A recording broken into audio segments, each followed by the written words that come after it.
to smoke genetically modified ganja. I want you to smoke the real thing.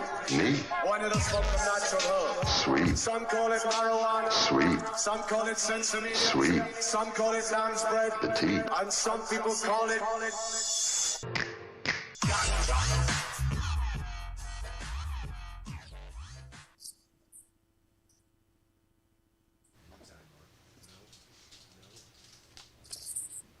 There we go. Welcome to another edition. Oh, that doesn't sound right.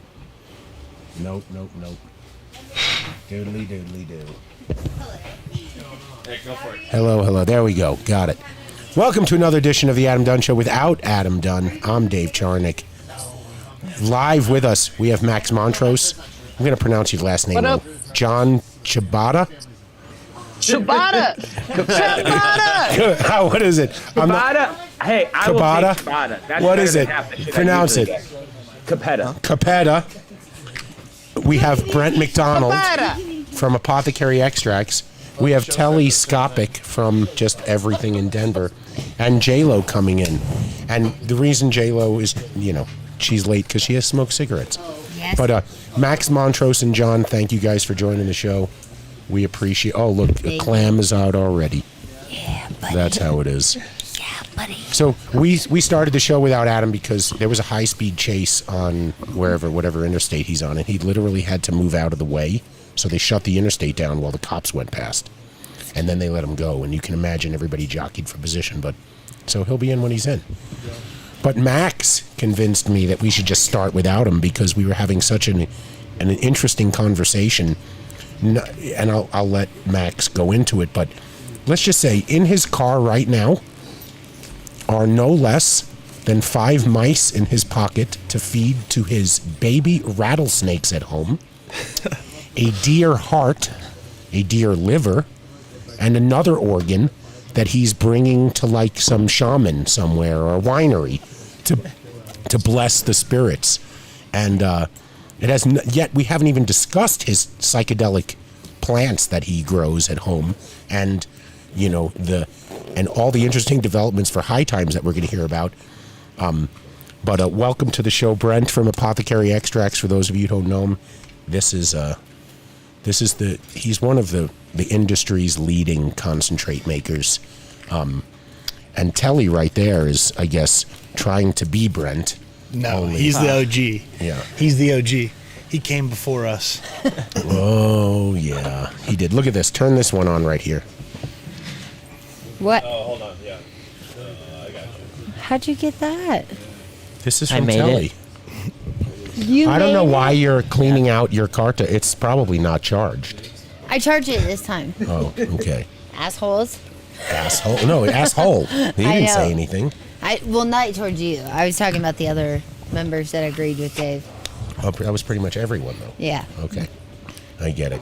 So you can see Max is driving his car. He forgot it was Veterans Day. Where are you To going? go drop off a package. To the buzz office? No, he's coming back. Post office is closed. UPS is open because they don't like veterans. Post office is open till 6. I Not on Veterans Day. Oh, shit. Well, they're not running. No, but you can still drop off. Oh, yeah. They're open. Sorry, Max. So we decided since we have Max on, we're not going to talk about cannabis at all. But I do want to talk about the psychedelic plants you've been growing and what it means to... I've never eaten a cactus or psychedelic cactus. And so I'd like to try some.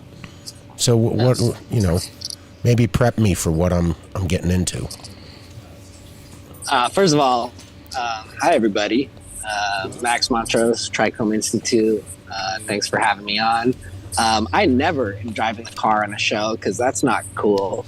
I had to send lab samples in the mail as like an emergency effort today due to their very sensitive aromatic chemistry. So I had to drive into town, and I can't go to town without picking up baby mice for the baby rattlesnakes because my mice haven't had babies yet. And now that I'm at the winery, I'm going to have to drop off a liver and a heart because I promised a friend that I would do that. So I'm going to drop off these animal organs, and then I'll be able to talk to you guys about whatever. And I really want to discuss more about the law that just passed in Colorado, because I'm really interested in that. But I mean, if there's any other kind of setup for this show, or well, I think really John, the setup should be show with you again. Maybe this is like a thing now. We don't have to bring that up at all. It kind of does feel like we're already going just as left as the other one did, so we might be in for round 2. No, trust me, we're not. We might go off the rails, but we'll never come close to that, because, like I told you guys, the last thing I want is those two critiquing what we do here. What happened with your guys' shit? No, you're missing out. She doesn't even know what happened, so which is really That's why just I fine. asked. She's been off the Yeah, radar. live stream. Because Way off. what's really Tell cool me. is we have a group chat, and where the information came up was in the group chat, Right. which she doesn't read. So she's going to Because make I us can't. bring this up. We don't want to bring this topic up. We want to just talk to these two about what they're doing, not All right. what they've done. All right, I just thought because it came up, I just thought that maybe we talk about it. But let's just leave it. Just for the sake of not annoying people who are watching this, we were a part of a dumpster fire that nobody was expecting, and we thought the internet got rid of it, but they decided to revive it and give it a whole brand new life. And John and I are a part of this, and it has gone through the industry like wildfire. And these guys will send you a link so you can watch it on your own later. Just be sure to roll a blunt and Thank get you. ready. Those fedora flippers. This is going to be a very entertaining, unfortunate thing that you're going to sit through and have all kinds of emotional reactions to. Oh, we've definitely seen it. I will say, these kids, Everybody's seen it except the Florida Jayla. kids Can I- got so offended by it. Like, that was the craziest thing. Like, I've had worse whoop conversations like that day. You know what I mean? Like, don't get me wrong. I'm not saying it was like informative for like patients, and that's why it got taken down. But like, to act like there's some conspiracy where like we don't want it on the internet, or like, oh, we're trying to hide it. Like, that's fucking hilarious. I'm glad that someone dubbed it so you could see the stupid shit she was saying. It was entertaining. That's for sure. Wait, can I ask really fast, Max? Do you have 2 dogs or 1 dog in the car? 3. You have 3 dogs. What's their names? I got, this is my Bulldog crew. I rescued Puchita. She's Grandma Crumb. I got her when I was in college. When I was a bud tender in 2009. They brought these puppies in. And then this is Nudie, and this is Baby Bear. I was about to say some nasty shit. I was about to say some crazy shit. I didn't even know we're on the air. I was about to go, so you are my slave. You are my slave. Everything. You're all my slaves. That's true. though. Somebody give that gentleman some ketamine to settle him down. 'cause Technically, the only person here who meets that criteria, Adam, is Vinny. Okay, the rest of us would be more like indentured servants. Yeah, that's true too. Yeah. Anytime I've been Googling any problem, the ketamine cult is the leader. first result that comes up. It's just ketamine. Like, whatever your problem is, How to ketamine. change the oil in my car. I don't Take know. some Because ketamine I and haven't then even get at it. Googled ketamine, and for some reason. Well, I it just saw a popped. car chase. That was kind of cool. What did you do out there? I was fucking on my way here, and I pulled onto the highway, and this fucking... only in Colorado would you have a car chase with an Outback. Somebody in an Outback came across all 4 lanes, went into the breakdown lane. I was like, what the fuck is that guy doing? And then my radar detector just started going off, and then it was like after him, and I was like, that guy's fucked right there. He's not getting away in his Outback. They shut the whole highway down before 470 because of this guy, because that's where I was pulling on. And then we just all sat there and waited, and they got him though. I mean, I don't know, it was like maybe a mile up the road, and there was like 50 cars on this dude. What an idiot. That's so interesting that God. that happened to you now, but last night, all of us, right? We were all watching that car chase. That car chase. Yeah, it's hot. on YouTube. Car chases are cool these days. But yeah. Colorado car chase is an Outback, and that was it. 150,000 people in the chat. Yeah, that's Do you just think- crazy. If we all fucked up driving and like all raced out there at the same time, that we could get a rally of a car Are chase? you looking for another Rally? like, court Rally. case? Deer You liver, need another nice. Court case? Tasty. Guys, I got a good attorney. Oh my goodness. good attorney, she said. Well, Adam, I'm didn't- gonna go drop off organs to a gentleman who's gonna do something with them. Nice. You guys keep can't- talking about Worst ketamine thing pouches. I've ever heard. well, we want to see the organs. Oh yeah, there they are. Look at those. Look at those tasty Wow. livers. Have you ever licked one? Oh God. This is a question. Oh. All right. Licked a liver? Yeah, I mean, just Sounds like an insult. has You not Jewish. licked one, dude? Goddamn liver You're licker. not free Jews right Yeah. now. We eat Foie gras. liver all day. What are you talking about? shit. Chop liver. What is this? Chop liver? You seen that one guy on Isn't there? it called Big foie buff gras? dude that just the No, liver guy, that's- the liver king or whatever. liver from a duck or something. Yeah. That's crazy. That's crazy. Foie.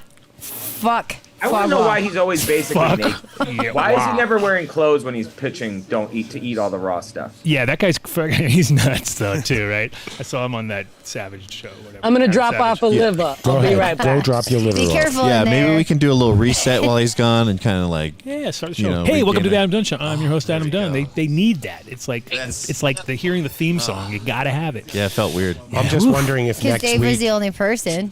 Well, no, John and Max and Brent and Telly were here, but I wonder if you guys will get the same booking agent, so you'll just go around to podcasts together week after week, and you got this thing going. You know, like it'll be 2 years down the road, and you're still talking about, you know, the chick who went just fucking. I wouldn't have used dumpster fire because we have agents for this. yeah, Right? dumpster fire would it's say to me it's like somebody got hurt. This is more like a slow motion train wreck where everyone survives. And they're just sitting around the side of the road going, what the fuck just happened? Did everybody survive and was paralyzed, or are they? No, I mean, no, Going I'm all just trying to morbid on us. understand. wow. Going all It's like morbid. you had someone who was driving a car who was like super drunk, and like everyone in the car knew she was a problem. They were trying to hold the wheel and like keep it steady, and she just kept like throwing your hand to the side. Like, no, fuck it, we're gonna go off the road. It sounds like all my relationships. Well, if their booking agent was worth their salt, they would already be booked on the Danny. Oh yeah, you'd be on the Danko Danny. show. I wasn't going to go there because of the High Times connection with John and Dank, you know, never and the mind. whole, Sorry, I didn't, I'm see, a- that's Man, a we got touchy all nerve. kinds of shit. I have nothing but nice things to say about Of Danny. course, So we he love might not him. be my big, or I might not be his biggest fan, but I love him very, very much. Well, then the beauty of it is you'll have a chance to talk about it in 2 weeks when you do his show. Yeah, because that's what it happens. you Is go. after our show, the guests magically show up on his thing 2 weeks later. You're like, hey, that was good. How'd you do that? I don't know if I'm going to be one of those, but hey, Danny, if you want. He's watching. Don't you worry. He's watching Show is worldwide. worldwide. I feel like Danny loves everybody. No, everybody loves Danny. Right. That's the Well, way it yeah, goes. but he's I'm like just new a regime. Like we butterfly. worked together for a while. I have nothing but love for him. I think he was great, and I wish he was still around. It's not my call, but yeah, just because I'm new regime, I think that there's you know how it is. People just don't like whatever happens after them. No, which we I get it. You don't want to poke, you know. you know, stick or anything like that. But really, what is his office like now that you have it? What office? What, you guys get offices? They didn't give you his old office? No, those were the back in the Kennedy days. Remember when the old Trying to be Kennedy funny. days when you had to get Can't past try. the lawyers I'm to get trying, to the man. office, and that was the really cool high times. Back when it was like, you know, you knew if they had it set up like that, like you got to get past these battle axe ladies at the front of the office, and then you get into the back and everybody's just smoking and chilling. Those were good days. But now it's from home, I guess, huh? I mean, yeah, since COVID, and listen, honestly, for the media team, like, I think that it's beneficial for us to have the media teams as spread out as possible so that we're as representative as we can be. Obviously, the market exists in, like, segments right now, so the more people I have in more regions, the easier it is to, you know, be speaking for that region. Dig sure. it. Dig That's it. beautiful. So Max successfully delivered your organs? Organs No, delivered. he doesn't have his headphones in, so he won't be hearing it. Organs dropped off. Organs delivered. Next, check. So we'll see John next week in Vegas, but Max won't be going anywhere near Vegas. He was very happy to say, no, I'm not fucking going there. Don't blame you. Hey, I will Yeah. say, I'm not going to the convention center. Any weed event that does not allow weed, I don't want to be a part of. But it's Vegas, and there will be lots of after parties. So I just, like him you a know, No, it's what? all about the after parties at the MJBizCon. That's pretty much the way it goes. Well, what after party might you be going to on Wednesday, Adam? Oh, I don't know. I was going to go to the Grasslands one, I think. I heard that. Oh, was- Grasslands. I heard that's going to be That'll be fun. the hot ticket. Isn't there something going on at the Cosmopolitan or something? There's always Ask something her. at the Cosmopolitan. I feel like the Cosmo's a hot spot for just if you want to get laid. Okay, never mind. Maybe for women. I don't know if that's the case for men. Oh, I think you guys can get fucked in It's more like Vegas. food. Whoa! Sorry, if you want to I was pay, just- I was if you just- want to I'm pay, sorry. you can always I'm get sorry, fucked it's just anywhere. the one space. Okay, anyways, moving on. This is a safe space. Moving on. This is safe space. It's okay. I'm not worried. After what I've been through, man, come on. This is light work. Well, remember, she did not see that video, nor does she know anything about. I mean, It's just like talking to somebody who has not seen Two Girls, One Cup, and you're trying to explain it to them. But I have seen Two Girls, One Cup. Just relax, bro. Is it like that? Is that what we're talking about? It's not maybe that extreme, but it is definitely like, it was Why do you cra- guys start I mean, with that? It's just hella She cringy, was that's so all. unhinged. On the back half, she was asking me what weed is going to make her come the hardest on something that was supposed to be like just. It was the debunking duck vagina fucking- part that got me. I was mean, like, that sounds kinda I was already hot. like, really? Are we going there now? Like, I it was don't know. already pretty established that you're on the air. It's real now. And then it was like, really?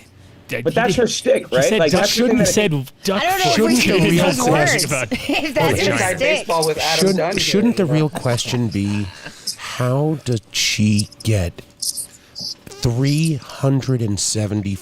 375,000 followers on Because Instagram? people are stupid, and she Thank does you. dumb shit on TikTok, and so people like that Yeah, and she's follow got- her to Instagram. she's got like, that's Actually, why- there's on one other TikTok. one. What's that this you're, bitch What is doing? that? 4.4 million followers on TikTok. you're missing the most Oh my important part. gosh. Please tell me, Max, because right now Yeah, I'm about what's the to most important cry. Keep Drug? crying. Get The re- so- buzz.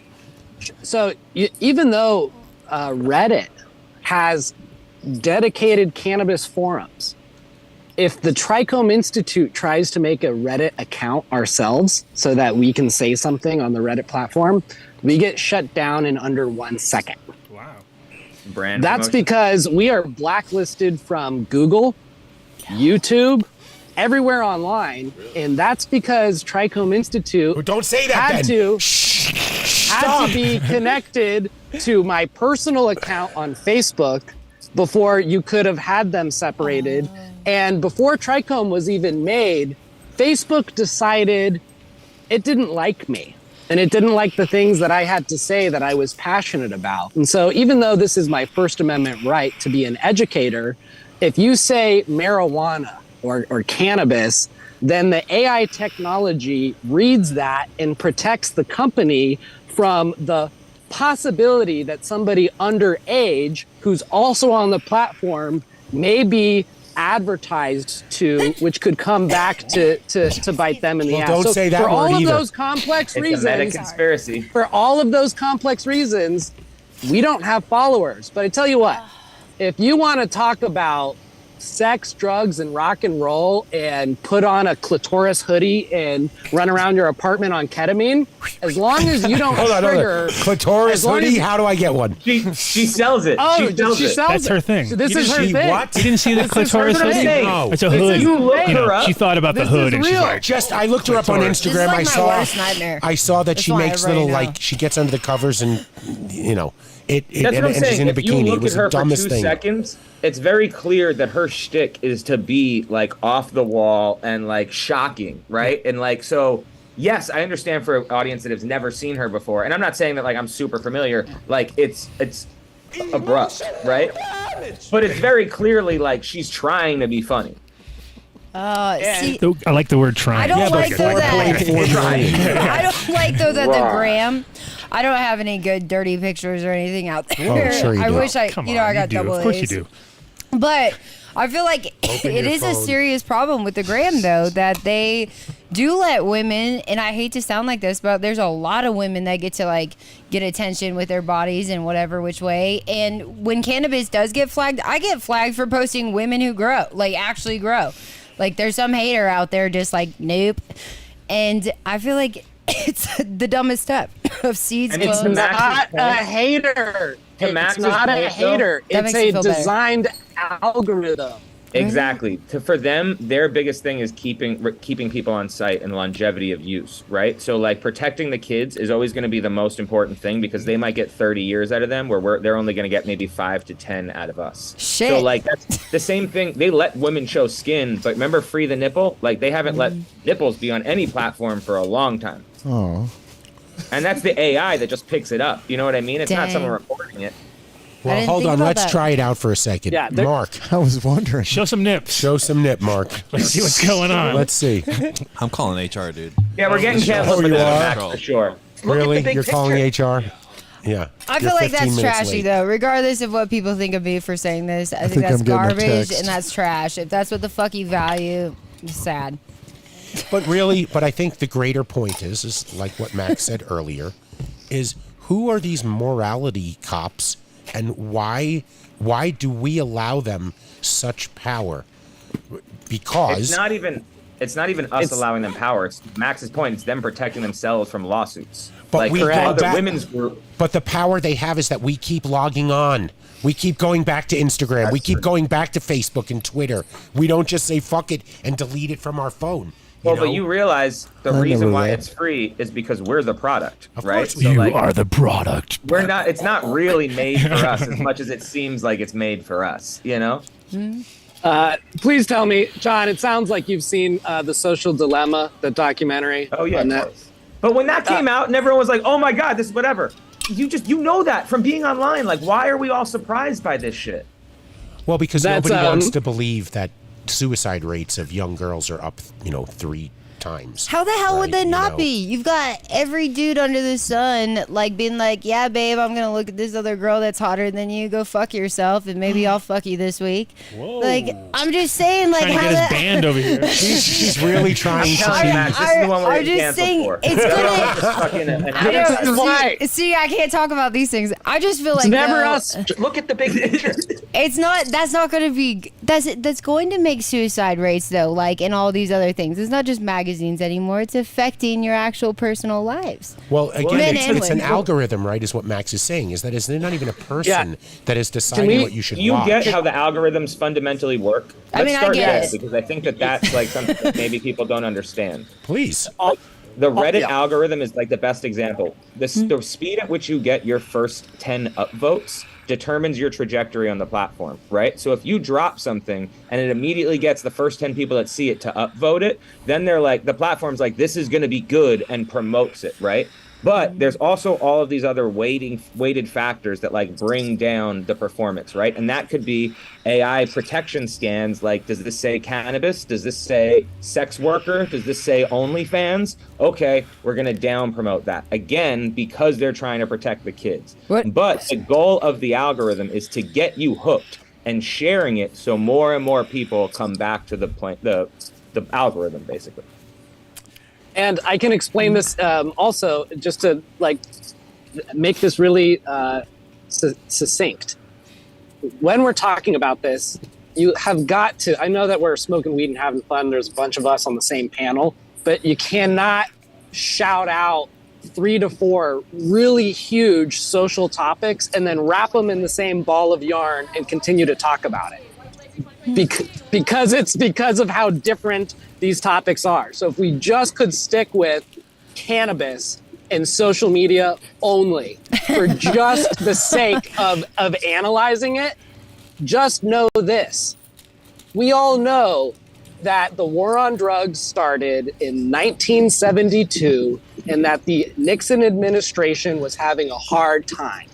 And as a result, it decided to make cannabis enemy number 1. We have the recordings from inside the White House why they did this, because brown, black, and white people were actually coming together and having conversations with each other. And the one character that was bringing people together and breaking down all the social norms and actually having this happen was weed. Yeah, So lettuce. now that cannabis Yeah, is more illegal than heroin and crystal meth, still to this day, now you have Facebook, and now you've got all the guys who are on the board and get money from Facebook.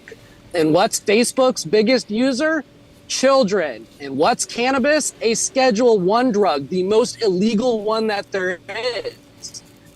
So it doesn't matter that I am not a dispensary. I don't need a license. I'm an educator. And I'm only using my First Amendment right to talk about cannabis. Strictly. I'm not promoting it. I'm not advertising it. I'm not trying to sell it. So I cannot even violate their rules. And I never have.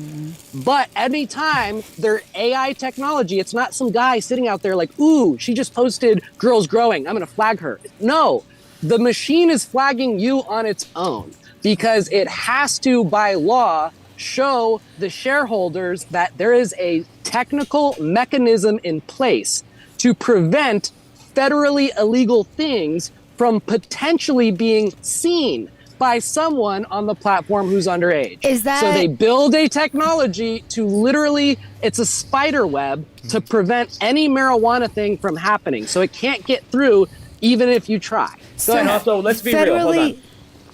Just real quick, it's not just weed. Like they do this stuff was like all created to like protect from kiddie porn and shit like that. This is just they turned the dial onto weed and drugs and all that shit as well. So it's not like this is like some conspiracy against cannabis specifically. It's all of these protections that they're trying to do to stop themselves from getting sued or like, you know, why I got a question though. Why does it seem like they're selective in who they shut down? You know, I'm a marketing director for. Very simple. Go ahead. Very simple. No one turns off a customer. So if you're paying them to advertise, you have a person at Meta who gets paid from how much you spend on the platform. Once you got that guy, you're taking money out of someone who works their's pocket every time you fuck up. So what do? They help you with your shit.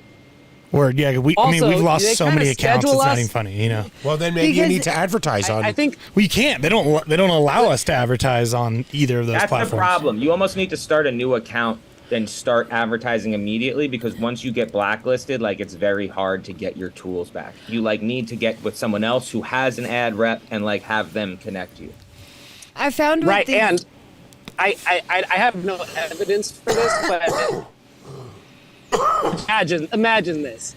You know how you've got a public record for how many times you've gotten a misdemeanor or a felony or how hardcore your felony really was? Hold on, let's ask J-Lo. What do you want to bet? J-Lo's got What do you want to bet? Most felonies in the room right social media. You have a social media record that's behind the scenes. So however many times you've been dinged and how hard those dings were has probably classified you as being the kind of user who's a misdemeanor user or you're a felony user. And in my case, they've classified me as the fucking Unabomber. So anytime I post anything, it doesn't matter what it is. It could be a flower in the sunshine. They're like, not from this guy. No, I did notice that. I did notice that when I looked on your account. But we'll keep them on. We'll keep them on. We'll keep them on. We won't shut them off completely. We just won't let anybody see any of his content ever.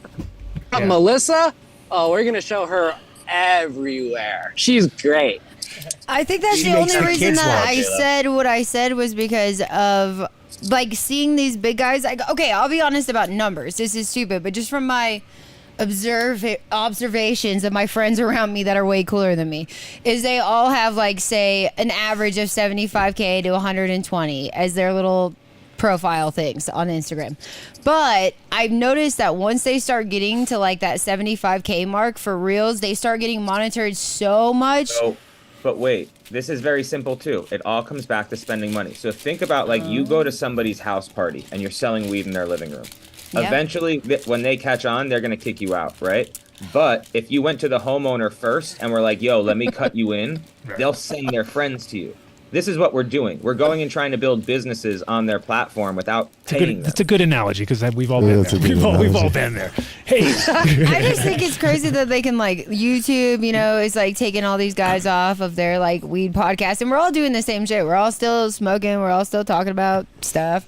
We're all still grown adults. Like, I don't think an 8-year-old wants to chill with us anyways, honestly. I don't think this would interest them. Who they think has money, though. It's not just about the age thing. Like, once you start getting popping, they're like, oh, you should have money to pay us now.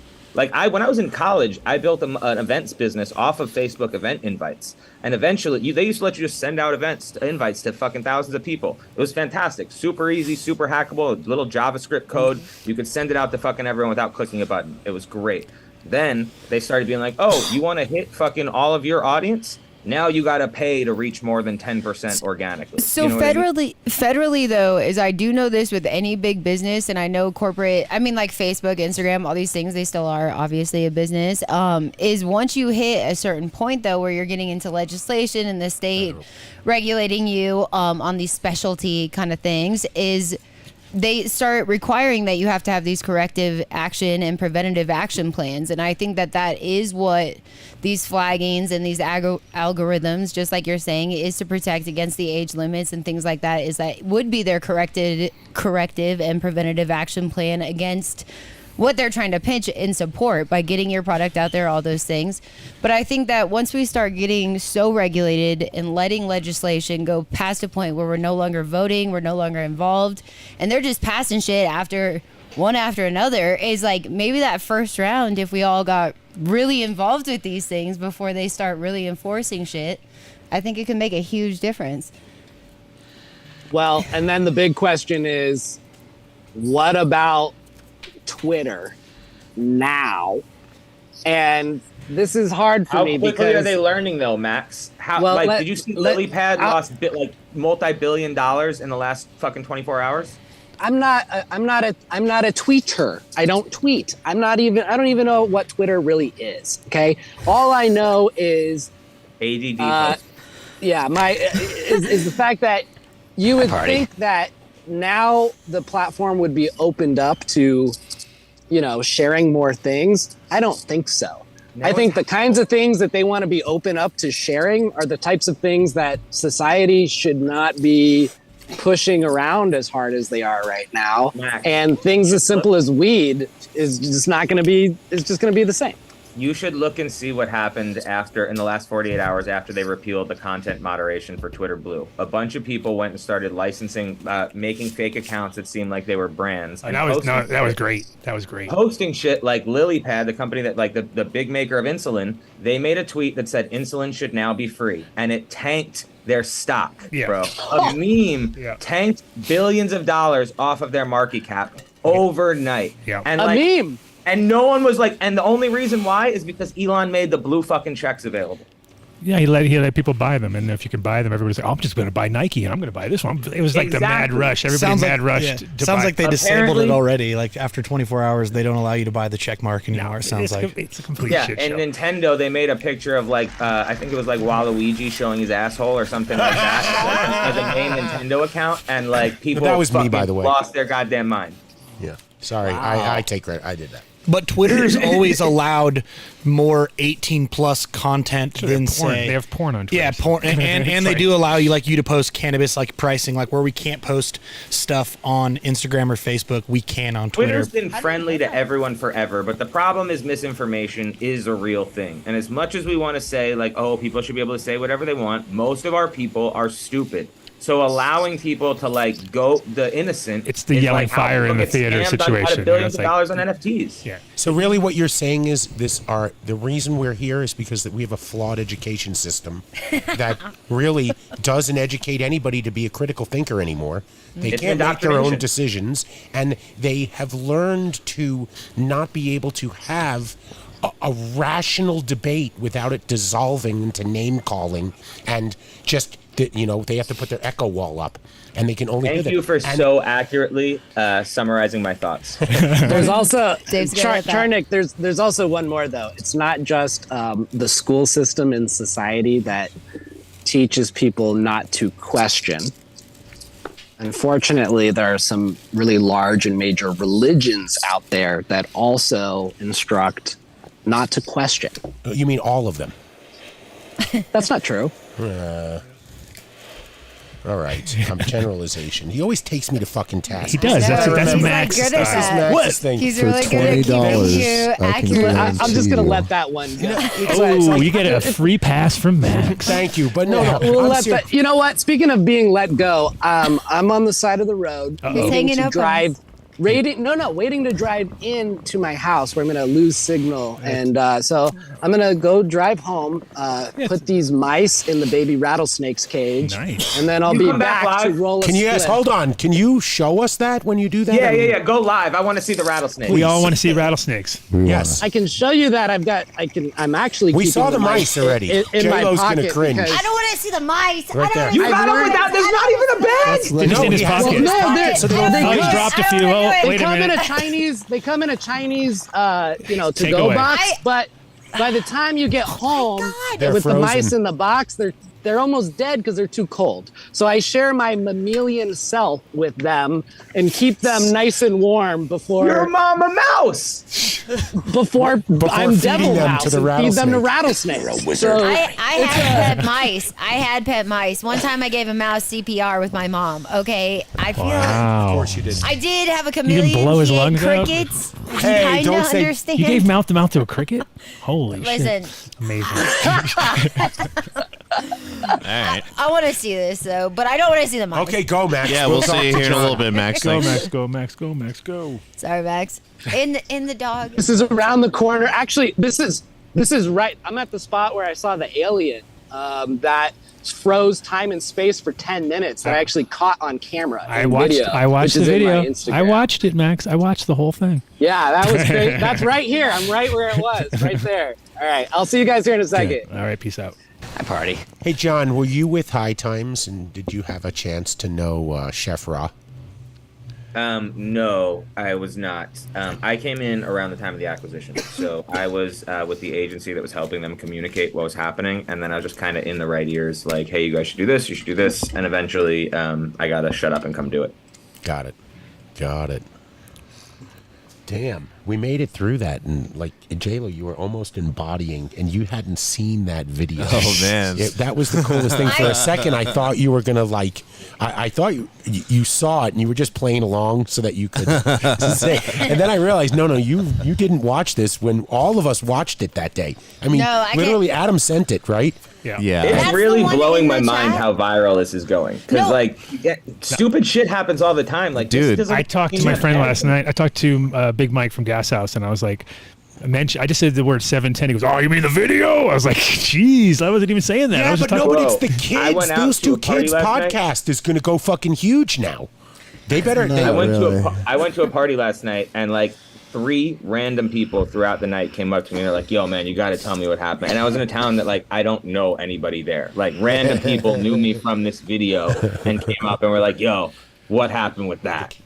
Like it went fucking left. We'll do another one next week. It'll be fine. Well, right away. I was like, we should do a show about those kids because they didn't know shit. I was like, those guys didn't know nothing. It was like two Who's kids, this Max two kids guy from and- Florida. Like, who's this Max guy? He's really smart. I was like, oh my god, who are these kids? We Oh, need you're to do. inviting them to critique us now. Is what is going to happen. They're going to hear that. No, they can I come. think I said this before you got here, Adam, but like they're like falling in love with Max is like the most entertaining part of that video to me. Right. Like To me- I to me I too. enjoyed the whole thing. I thought it was fucking hilarious. I loved it because you were just quiet and chill, and Max was spitting some knowledge, and they were both just like, "Who is this Max guy?" Like, Jesus, oh my god! I think I could just. They were like ready to join the Max cult Why right isn't then and there. Max like kissing her ass right now? I mean, Max should be like totally all over her. But she wasn't No, used you to didn't that. watch that one either. She wasn't that's used what to I it. thought. She figured every guy in the room was going to be just gawking at her, and you guys weren't having any of it. Well, we didn't really get any brief That's for about you this, personally, right? Like they that- kind of told us who was going to be involved. Obviously, I know Max, so like I assumed Max was going to say high level The smart other one. shit. I was No, going to it's break too it down long. for You the can't watch layman, it. and then she knows nothing, right? So like I assumed that like that's kind of how it was going to work. I didn't expect her to be like trying to be a clown. That said, even talking bad about her feels like punching down. Like I don't know. I don't like. It was Should I be lame, nice? but like it wasn't that big of a deal. Right. It was. Yeah. It was. You guys just talked all this shit and got me all riled up. And then you guys are like, "Oh, we should go watch the fucking video. We need some popcorn." I am so. So far, he just looks geeked out. I guess That it was just cute. proves That so was how. cute. out Vinny's of pulling touch I clips am. from it right now. I'm gonna start following her fucking right now. She's like some of the Chicken stuff with she does chicken is funny. tentacles that Like has she just chunky you can tell lips. she's highly edited. Chicken she's not with great on the tits, fly. tentacles. and Do you guys chunky like her legs. secretly? deep down, is this a... No, everyone's jealous of her followers. You know, Oh, they we just are. want. That's really what it is. Oh, yeah. 4 million on TikTok, man. I mean, I can't keep a TikTok page up. No, I'm just kidding. I don't want to be on TikTok. Do you know That's a how fucking- it feels as a woman that has tried to keep my clothes on in 2022 at 32 years old? Like hell. I think I could have like triple, quadruple the following if I like took my lingerie pictures while I transplanted my plants. It was like, oh, these are my seeds. I don't want to The problem is I use acid in a grow, and I can't be wearing my Long John Silvers out there trying to get my panties out. I know so many people who are like not even, and I don't want to be offensive, whatever, but not even what I would consider attractive people who are playing the OnlyFans game right now. So like, listen, I think if somebody wanted to pay me to see me naked, like I don't think I'd be above it. So you know, who am I to judge? Are you my follower? Shit. I think it should be called fans, like or fans only instead of OnlyFans. I think it should be fans only. Mark has checked out officially. Sorry. Just so you Okay. know, Just John. anyway, I feel like it is not cool, even as a female cultivator, to see the women I'm competing with in the industry with 250,000 followers that don't know shit about their garden and are half naked. It definitely pisses me off too when you walk in with blonde hair and you're like, "Hey, let me tell you about your IPM schedule." Shit. Did you notice how many of the influencers jumped over as soon as the event schedule stopped though during COVID? No, wait, you lost me there. What are you saying? People will go where the money is. You know what I mean? So when times get tough and there's people aren't paying like appearance fees, OnlyFans is a good option. Two just said fan leaves only. Fan leaves only. Dude, that God was damn it, too. so cerebral. It was fucking hilarious. Oh Well, my God. see, but this is the thing though, is I feel like That's a good one. you're always gonna value the whatever that is. But I think it would be nice if there could be more regulation on how they are monitoring Instagram and deleting accounts, and how come people, regardless of what you're up to, but I even see shrooms accounts or like blow accounts or whatever. I get the DMs about everything, and it's like, why are those people able to? They just don't last long. They're not trying to not advertise like a business, like an established business is. You know what I mean? Well, They just want their number out there. They're just running They're just a hustling. scam for a second like that. And They It's don't not even like the care. branding. They don't even Right? care about that account. You know what I mean? It's a But if scam. you pay thousands of dollars for an established business that you're running, that you should be able to advertise. Oh, You know I what see mean? what you're saying. You know what I'm saying? I see I what think you're that's the saying. Sorry difference about there. that. I No, didn't I'm understand not. that. I'm just saying. I think that's A the lot difference. of this shit is also bullshit bot farms too, right? Who are just creating tons of accounts and then like spamming DMs, hoping that a few people will fall for it while the account will stay up. And if they make a couple $100 that day, it's worth it. What are What, your I'm- thoughts on this? What? I'm just doing just I'm wanna doing my hear- taxes. He's doing his taxes. I'm late. It's a couple months late. I'm a few months late. We're all late. Don't ask my opinion. It's not my show or anything like that. You I wouldn't- know, that's why I wanted to hear, Adam's little voice has been. No, I'm too busy in shock that you didn't watch any of the videos that we sent. Guys, She's like showing She me, didn't is even it this see it. one? I'm like, no, that was for you personal to watch. And you didn't even watch it. You can't watch this one. It was Guys, literally an hour. No, it's a and whole It was long- Mystery It's Science that Theater long. esque. Okay. Yeah. They pause and they would critique it, and then they would realize they said I'm just going to something, get pissed and if they I would- watch this video. I already can tell. Oh, no, you'll be No, fine. you won't get pissed. be You're fine. going to be jealous. You're It not really- missing much. No. It's really Yeah, but not. you guys are jealous, so why wouldn't I be extremely jealous? I have of a JJ. The only Whoa. Listen, I have Come a on, JJ. Melissa. You're conflating the jealousy. No one's jealous of the stream. It wasn't Oh. studies, that doesn't matter. No, It's just the followers. It wasn't all that. Just the followers. Just the followers conspiracy- for The the stream lack did of not content. go well for her. the conspiracy behind it is that nobody probably would have cared had they not made such an effort to yank it off. Well, You so, know? but that's the thing. There was not such an effort. They deleted it off of their page, and someone had already screen grabbed it. And honestly, I gotta, like, the first video that came before the reaction video that just has the captions on it, like, that shit's funny as hell, because it just is like a cut-up compilation of her saying stupid shit and doing bumps. So honestly, like, that was probably pretty good content. Then this kid took it and is like, oh, these two kids, there's this conspiracy to get it offline, and we need to do our media duty and make sure there's a record of it. We have a hard copy. We downloaded this off the internet. Like, Okay, good, good guys, but like it's not some, oh my god, like people were being paid to shut shit down. Right. I will tell you definitely, High Times did not ask me or anyone else to take shit down. Like it's not. What was her connection to 710 Labs? None. She's just an influencer. Yeah. So like, why? like Skelly, who's one of the brand owners, like loves those weirdo talents, and like sometimes they do some really cool shit. Like their merch comes out really dope. This chick just went further left than they expected. I don't think anyone knew she was going to do ketamine live on air. And, you know, it. Yeah, she took the whole take. She took the, like, we're going to take drugs on the air really seriously. It was like, we're here to take drugs on the air. And I was like, wow, Brad. That's what I'm saying. Like, how many fucking weirdo wooks have you seen do shit like that before on their own stream? In the room? Tons. I'm not going to talk about it. And I have to say, I watched those. I watched a lot of those the same way I watched this one. Like, all right, I can't really turn it off because this fucking train wreck going down.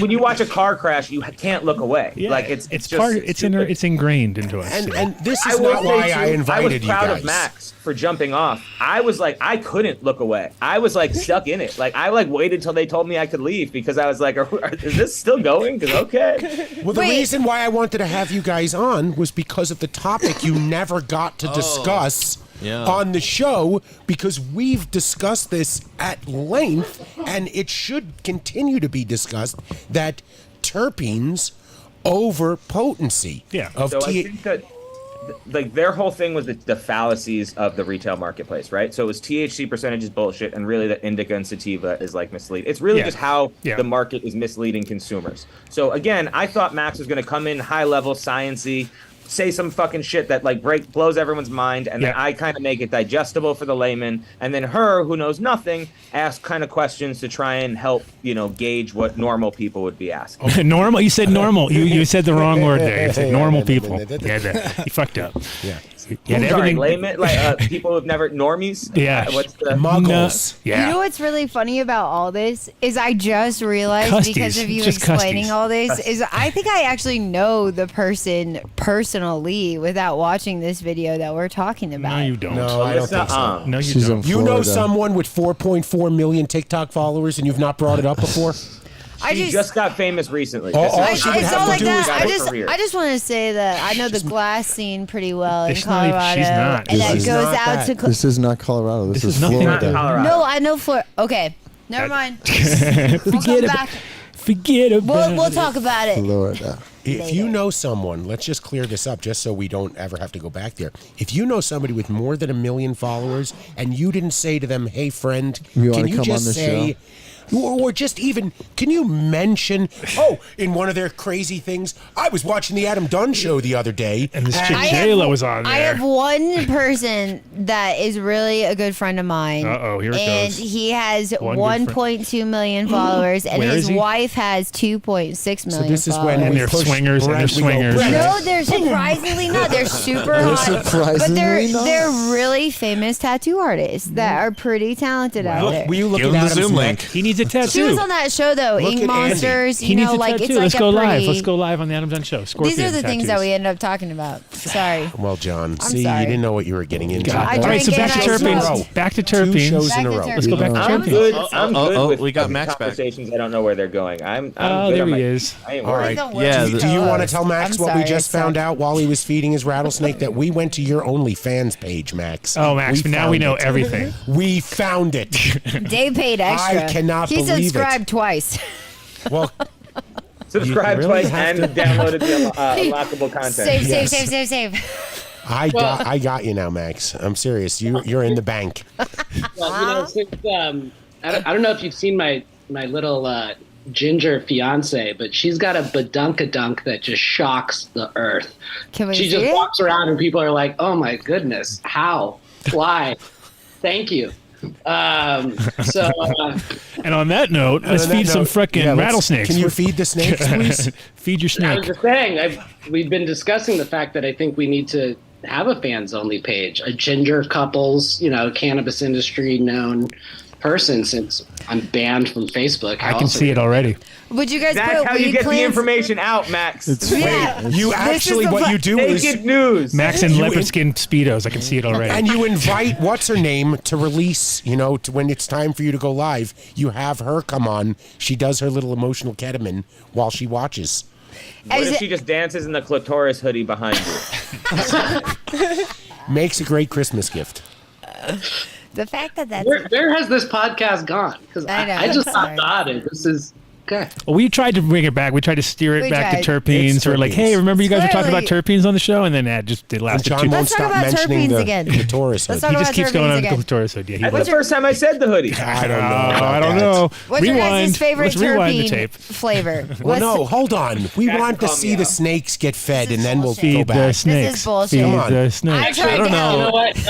That violates any TOS on any of the streaming sites that we're on or anything. If we feed the snakes, I'm not sure. Oh about yeah, Do you no think we're gonna- murder on YouTube. Oh, yeah, you forget it. can't No. murder. No. Oh, no murder on YouTube. Just watch every hunter who's got 20 minutes worth of headshots. I know on Twitch is Twitter. all I also watch sensitive beheadings, to. bro. Nothing I was but just killing kidding. shit all over arrow. YouTube. I don't What are you know. talking Oh, about? stop your twitchness. Stop I'm- twitching I was over just there. I joking. don't we care. wanna- Twitch No. We don't. I mean, the less sites that we're on, the No, if you think we'll get Max is the pulled for professional that. in getting us Less I banned. have to He's do, Max, and I'm Max cool. is the guy who gets everybody banned. I What feel I did like want to show today you was my Oh. homegrown blunt wraps. I thought You that guys was seen these? you make Homegrown those. Wait, You who grow are we tobacco? kidding here? I grow my own blunt wraps. What do you know about We that? got banned. Is that Where Rustica? have Is that you some been? Rustica there? Where or have what? you been? This is I grow about last year I grew 4 distinct varieties of tobacco. This one you can tell from the shape of the leaf because it's a little bit more narrow with a tip. This is an indigenous Puerto Rican tobacco type. We've got Can Cuban you- Havana.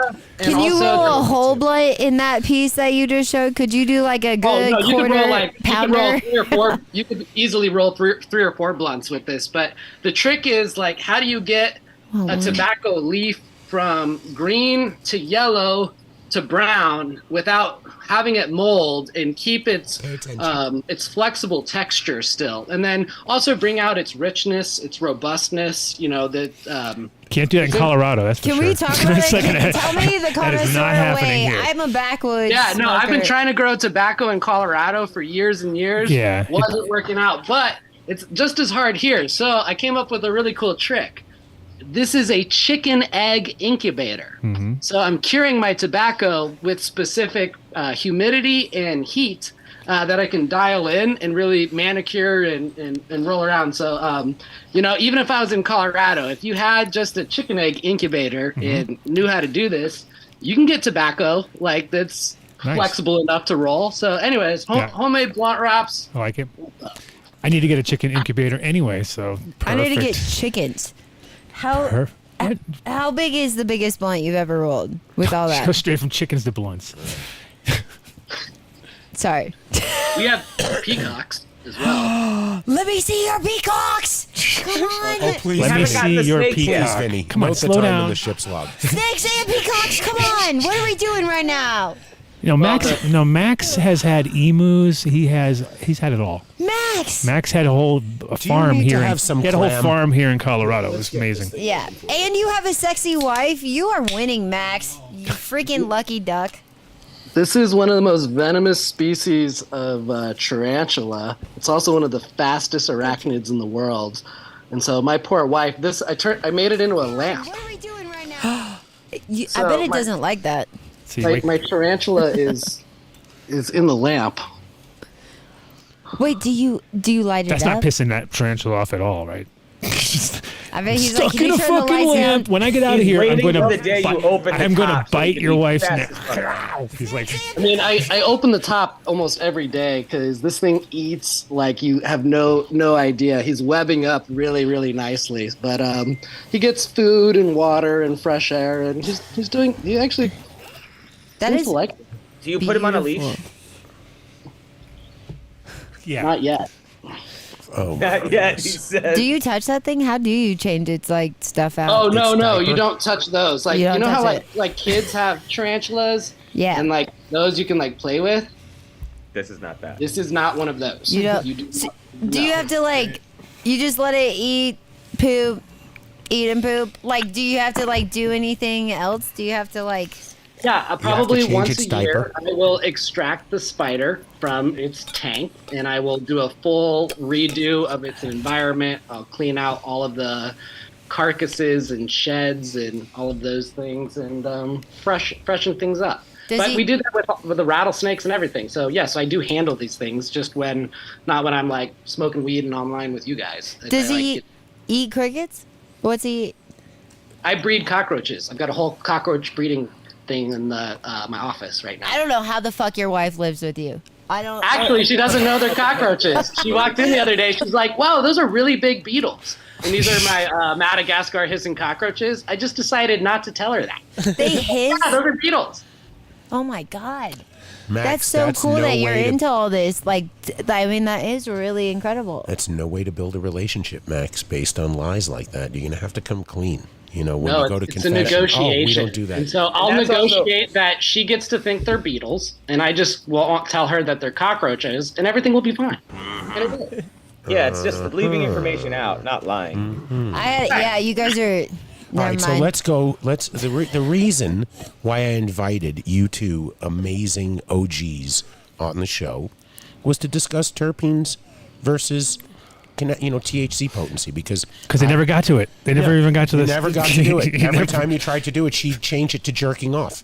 So, Yeah. Pretty I got a much. seed in there. Pretty much. When did I talk about waxing gibbous? Not okay, you. continue. Oh, sorry. The 4.4 million TikTok. Oh, sorry. Okay. She's like, what? Now we're talking about it finally? All right. Sorry. Well, I will I'm say focused. a I'm shout ready. out to 14er Holistics, who has been preaching terps over Potency. THC for years and put it into their marketing. If we had one of their packs here, they put it on their papers. Okay, your thoughts on this and the entourage effect and the original topic is, so what's it all about? What gets us this amazing feeling, from the Max, do you want to cannabis go plant? high level first? Come on, Because Max. it's a fucking video. And then John will turn it into layperson talk. That's the team. That's how you guys are going to get booked. Okay. No, you know what, John? I'm gonna roll a split. Why don't you kick this off? Ooh, but I'm bumped. So I think fundamentally, what we were supposed to talk about was the fact that the consumer is misled by market confusion right now, and we are not helping ourselves prescribe or create prescriptive experiences for the consumer, which is supposedly what everyone's actually looking for, right? We're using things like THC percentage, which people are considering a measure of quality, and potency, as well as using things like Indica and Sativa, which we know are misnomers, and nothing in the market is truly an Indica or Sativa. But what we're really even more than that, zooming out further, when we say Indica and Sativa, what we're really trying to say, and we can argue the semantics of this, but like this one provides a head high or a body high, an up or a down, whatever. 100%. Indica and Sativa does not inherently mean that. And there's a lot of reasons why, but the long and short of it is, if it were really just a THC conversation, then something like a distillate vape pen should be the perfect high that everyone's looking for, right? Because that's a really high THC concentrate. Uh-oh, you just got Brent. Brent's like, I'm ready to throw down. He's going to drop the gloves. He's ready to go. No, I hate distillate. Yeah, okay, I'm kidding. No, but again, like that's a pure THC high, right? And that's not even, and the market today is showing that's not the type of cart even that consumers are looking for, right? So, in order for us to lead the consumer in a better direction, we need to start asking questions about terpenes. And now, in today's post-COVID environment, it's harder than ever to smell the weed before you smoke it. So we need to start asking, or even see it, because of the way the packaging is now. You're just like, nope, it's all pre-packed. It's in these like colorful. Everything's about marketing. So there's nothing about the weed. There's just who has the coolest cartoon NFT styly thing on their 100%. It's just got the flashiest branding, right? And like Max is going to say this at a way higher level, but like we're also saying it's just terpenes is only part of the conversation. And the science is still, I wouldn't say early, but just not as widespread as or not as easy to digest yet as something like indica and sativa and THC percentage, right? So instead of trying to educate consumers, we've just been completely misleading them. So you want to get in? Yeah, I want to from the very tippy top, right, which is the indica sativa thing in and of itself. If you just stop and ask, like, let's compartmentalize this for just a moment. When you say sativa, what do you mean? And you say, you mean high, you mean stimulating, and you mean the plant that's tall with narrow leaves with longer internodal spacing. Cool. And when you say indica, what are you trying to say? It's like, you mean you're saying stoned and sedative, and you're talking about the broadleaf plants with tighter internodal spacing. So the ones with the broadleaves are the indicas, and the ones with the sativas with the thin leaves, get you high, and end of story. And you have to just stop and say, why does the entirety of the industry even believe that? And it's because the two most famous cannabis book authors, who are not scientists, they are black market horticulturalists, took one piece of science trying to explain how and why cannabis is a wait. Can we play guess who they are? Don't tell us who they are yet, though. Cannabis is actually a monotypic species. There's only one species of cannabis. It's Cannabaceae, cannabis sativa. Indica is a subspecies of the species sativa. And cannabis species sativa subspecies indica, guess what? Has narrow leaves. Just like cannabis sativa subspecies sativa has narrow leaves. The fact that this one's a hemp type and this one's a marijuana type, and it's sativa and it's indica, and guess what? They both have narrow leaves. Right. You can even get Cannabaceae, cannabis sativa subspecies chinensis is a broadleaf hemp type. It looks like a big old fat indica. It's in the hemp variety of cannabis, and it is a indica subspecies, which means it's a sativa species, and the point is even the idea that indica and sativa is this one and that one, that's not even true. Yeah. Let alone the fact that people call tens of thousands of domesticated biotypes on a massive spectrum between stimulating, sedative, and other places in between as either only one or the other in its most ancient form. That's just for beginners. I mean, that's why it's like, it's also from a breeder's point of view the same thing. It's like there's no, like when you see people listing their varieties as indica, it's got to be like dominant, or there you can break it down. Anecdotal. You can break it down by and like you can also say that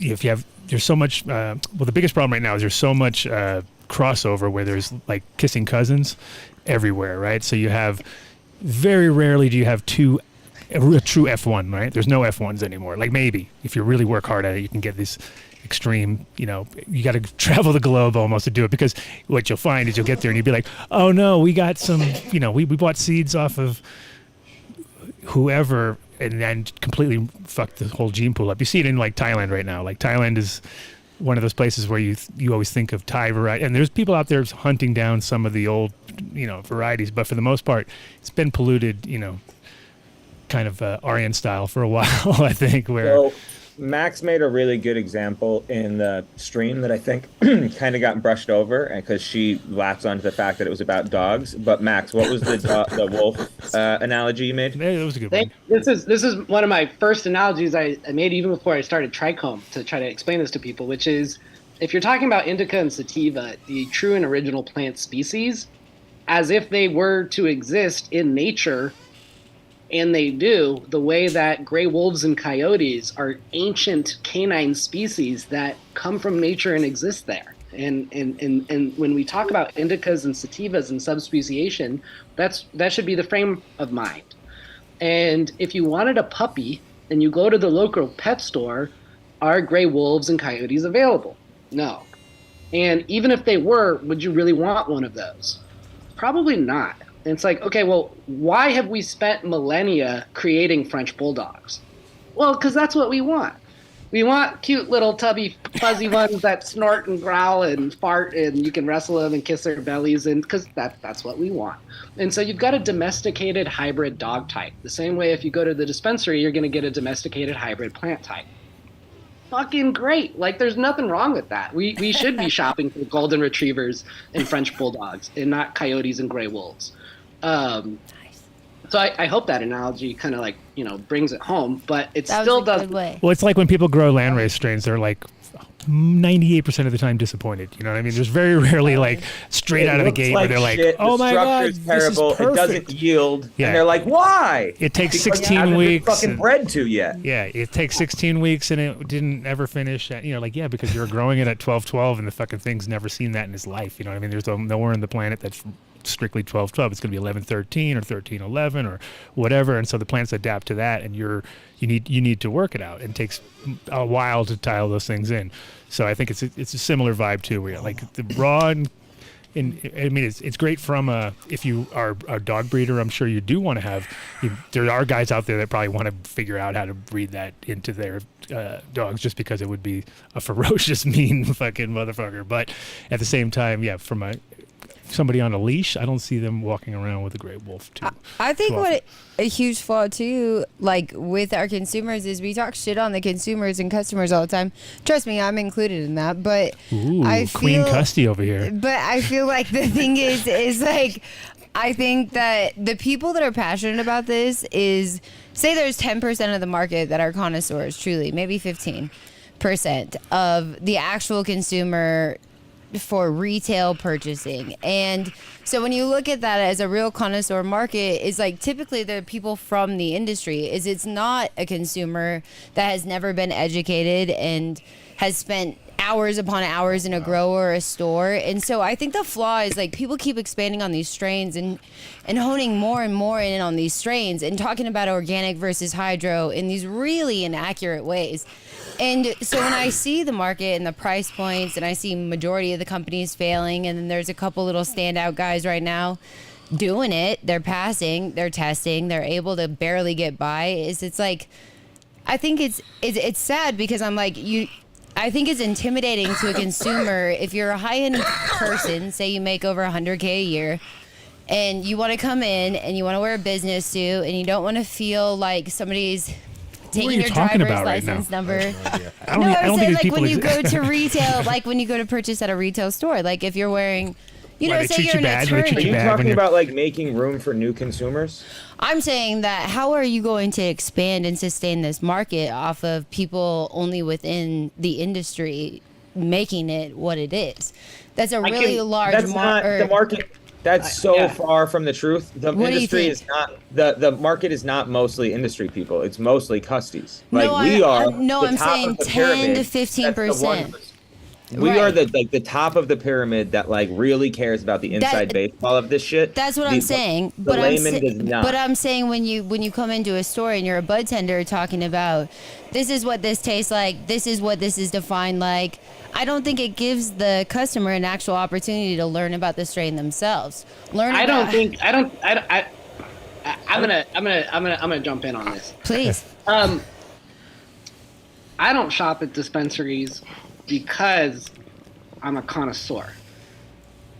I know that the industry is not set up to serve the connoisseur market. How do you know that, though? Being in the industry, I know that right? because they go of there. the amount of time it takes from post-harvest to cure, to how long those boutique flowers grown at small scale by specialized boutique OG growers can generally take 3 to 6 months before it hits the store shelf. And if it's packed in pre-packaging that's plastic with a lot of oxygen, then I know that my trichomes are oxygenating. They are sitting in time. And the time and the oxygen that is dehydrating my trichomes is allowing all of the aromatic chemistry to dissipate, because all of the aromatic chemistry is in a constant state of evaporation, and that includes the majority of the potency of the flower, including all terpenes, flavonoids, cannaflavons, cannasulfur compounds, and other thiols. So we haven't gotten there yet. Really quick So though. hold on. Really quick though, how is a retail consumer that's never worked in the industry, because that's what I was trying to state, is exactly what you're expanding on, is you know that because you're very involved in the industry, you have a very incredible product, you are in that connoisseur niche. I am stating exactly that, is you have the knowledge that a consumer does not have. So how would they know that though, coming into a store? No, I'm agreeing with you. And I'm also trying to have a conversation with you around the fact that maybe it would be nice if, in the perfect world scenario, management of dispensaries would even allow their bud tenders to spend time educating the consumers on the unique values of each strain. But that information doesn't even come from the grow, and it's not even conveyed to the bud tender. You're thinking about this as if it's a high-tail restaurant where when literally a manager gets something that's actually special on the menu, and then they create a marketing around what this special thing on the menu is. Then they educate all the waiters that night, and they go over it and they practice it. Push the So when you fish. get a customer that sits down, your waiter comes up to you and Shit's says, going bad. "Let me tell you something.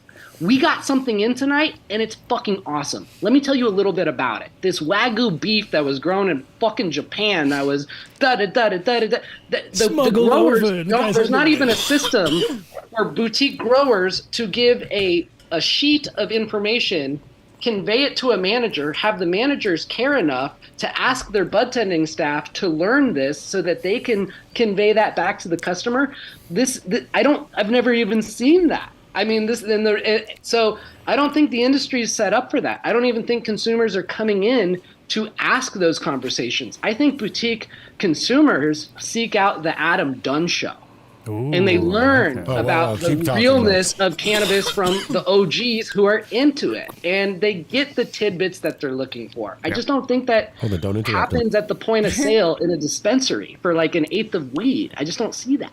It's not. It's also. It's not designed to. Like, it's the way that the recreational market is set up is for the Walmarts of the world to win, right? Wait, Like, hold on a second. Let's ask an industry professional who runs multiple dispensaries how he sets up, what his customers ask, because we can say we think we know what they're going to ask, but we don't know shit. You know, we're not standing there. You're in the trenches, Brent. What do people really walk in and say? What's the I want to hit me in the head, or do they say what's the what are the questions you get asked?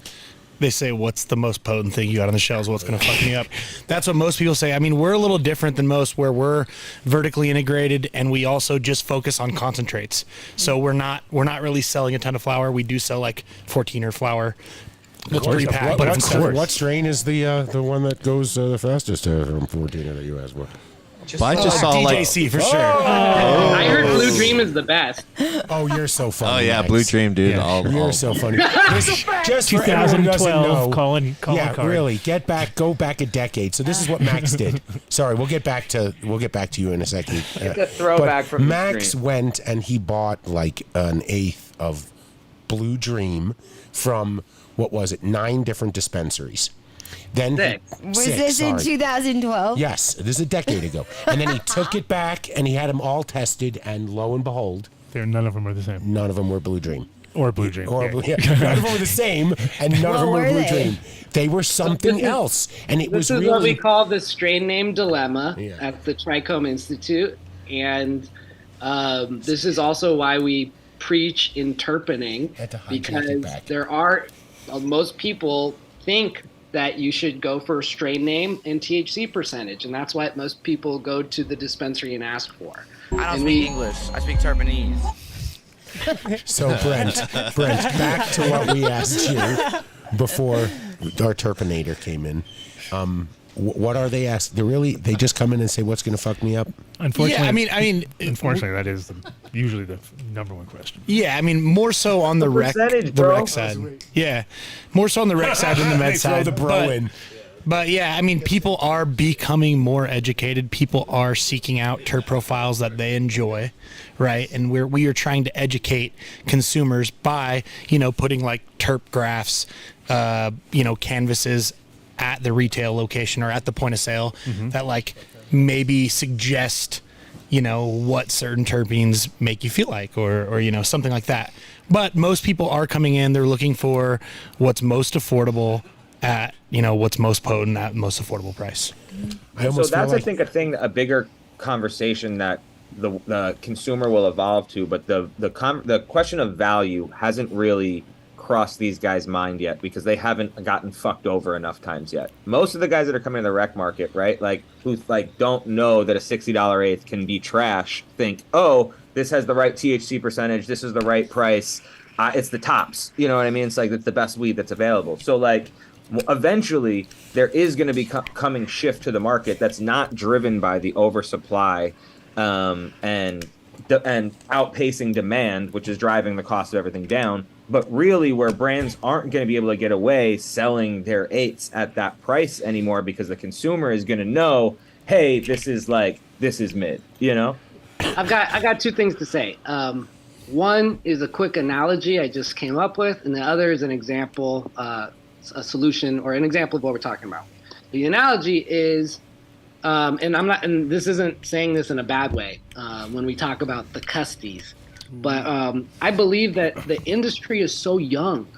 I mean, it's so brand new. It's so new that the majority of consumers in our marketplace today are kind of like college bros.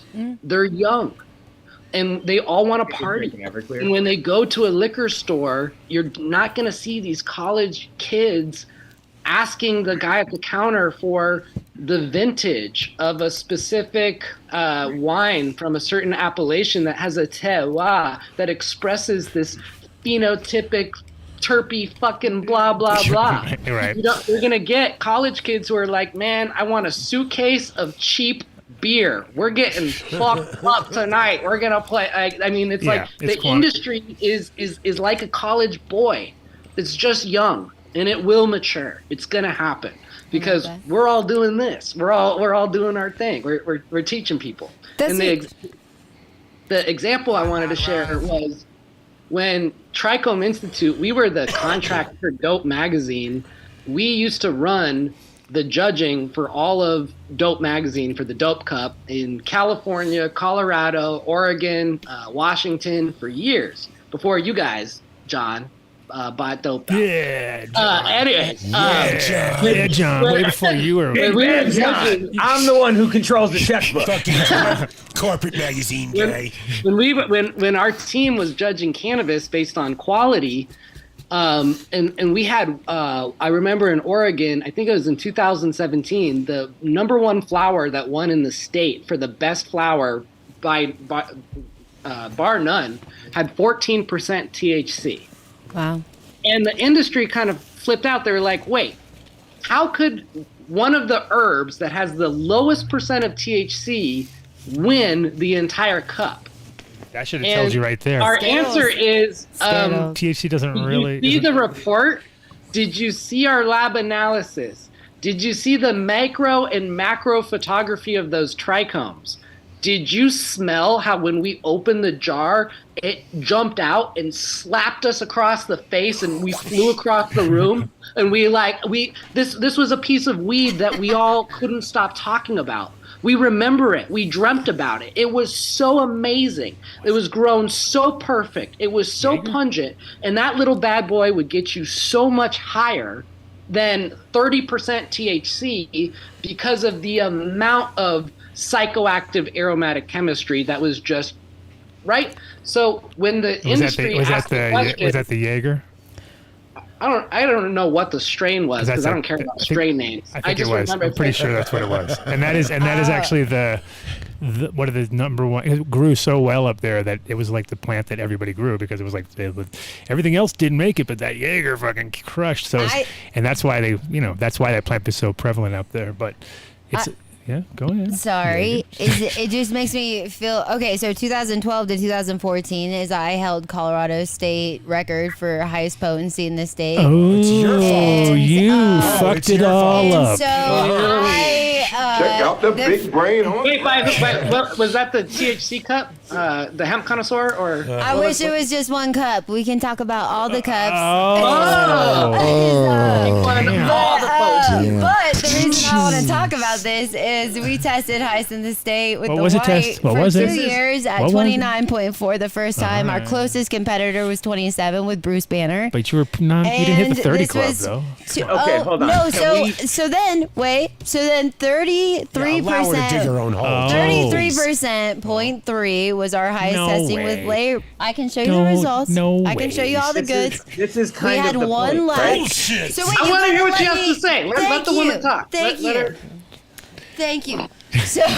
So at the time we only paid for testing not because it was mandatory but for advertisement. Not even, it was a medical store at the time, and so when they came in, they wanted to see the results just to give them validation that you actually cared about your product. It wasn't even like necessarily potency. And so the white, we all know, tastes like shit. Like, I love chrome. I think it's a beautiful plant. It tastes like shit, and it does test high. And it has beautiful other strains, the diagonal, like all these. So like when I say I tested highest in state, there was only one lab and they came in and tested your sample, but it's a strain that we could all do really successfully with if you ran properly. But like Larry Bird, there's some other strains. Okay, so Skittles. This is why I want to say this, or Zittles, or however anybody feels proper, is it tests around 15 to 17% in potency. And everybody in California... Can we stop calling THC percentage potency? Because I think that's continuing this misleading nature. That, What do you want me to call it? trophy for What the do you want me to potency call it? of 30%. Let's correct it. THC percentage, because that's what it is. And Max needs to elaborate on what he was saying about the other isomers and like the other ethers that are involved in there, because there's so much more to potency than just THC. So and that's that what I'm is trying to. I'm trying to say that though is we all value these other strains, right? Golden Goat tests between 17 and 21%. It's always been fire. Jack Herrera. There's plenty. OG Kush doesn't fucking exceed 30%. It grows like shit. And it's like we all love these strains and value the way that they flavor. Tropicana cookies. What? And it's like there is countless strains I could list on and on that are easy to cultivate, that pull very low numbers as far as potency, and that sell out on those shelves. So when people why do you care about THC? What is it about Oh, you THC said potency again. that you I care feel like it's a trigger word for you guys, because if you heard what I was It's saying, just inaccurate. I want you to answer He the keeps question. telling you that. How interesting Yeah, it it's is. No, like- he's telling you it is. So I'm just trying to tell you that I'm saying on the lower, I'm not going to change my verbiage. I've been in this industry since 2009. You gotta change. And so I'm saying it's how just the wrong information. So like you're talking about a trophy that you won for something that was like given to a you trophy. misleadingly. What does that even mean? And so, but I feel like I didn't say that. And so I think that. Are you sure you didn't watch the video prior and you're not really channeling But, what's her name? but I just. I was gonna say she might be. Is she our Melissa? Like, is she a Yeah. plant? yeah, I just feel like Maybe She you doesn't bring even this know. out. I'm She advocating does for not it, even and all my point is like advocating for this connoisseur market. It has been since I started cultivating, and I fix grows for a living and stores.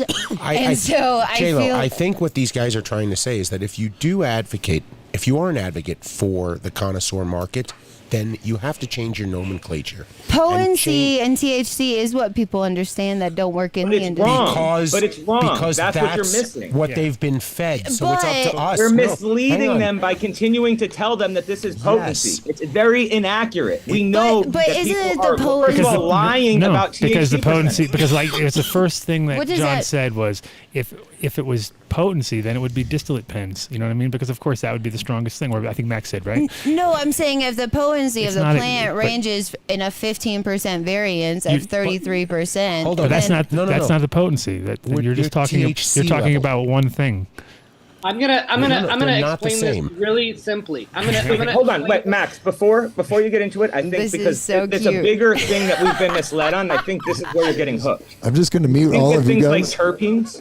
we think that things like terpenes are just the other part of the conversation that drives, right? But there's so much more psychoactive chemicals inside the plant that create this entourage effect that we've all been talking about for so long, right? Compounds, So when you right? say THC drives potency, but you know there's other stuff involved, that's misleading to I the would consumer. say there's other compounds involved, but we weren't talking about those other compounds. We were talking about THC. That's why I said potency is because we weren't talking about. No, those we're other not. But we're things. not. Slow down one But second. we don't want Slow to down. attach the one word to the each to the other. It's like just that's why you got to hear it for a second. Can you tell me one more time? Yes. you need to just separate the term THC percentage, right? We Okay. can say that you grew a plant that was 29% THC, and then you grew one that was 30. Wait. Hold on. This is Wait. what you just said. Wait, No. the only thing tested at that time and the only machine proper to be Doesn't matter. tested You're not- was only You're that you're at that answering time. the wrong question. Because they I'm not didn't know what they arguing need to that. test for. I'm not saying that or not. I'm just saying that was the only thing being tested for. That's why I'm specifying As a like that. cannabis educator for over a decade, may I try to educate here and now on this subject so that I know, you get I'm a lost soul. But you No, gotta you're not a pause for lost soul. second. I This need is- your help. I'm gonna No, mute this all is of the you. no. This is the purpose mute of our her. conversation. You are the greatest example because what Thank you're you. explaining is the truth. The industry has an idea that you have to equate THC to potency as if THC equates to potency. Thank you. In reality, that's not true. And that's why we want to move away from that and move towards the truth. And that is by having a separation between two things. The first is total THC percentage. That's what you were describing, and that's what you got an award for. And I bet you the HPLC was correct. So you win. I The didn't get an highest award THC though. I just percentage. want you guys to know that.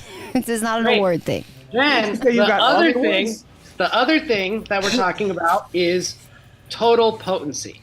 And total potency is an equation of all of the psychoactive chemistry that's available in that flower that co-creates a single effect together, which is up to 400 We gotta different smoke a joint. We psychoactive gotta smoke a joint. compounds that the industry is only testing 1, 2, or 3 dozen of.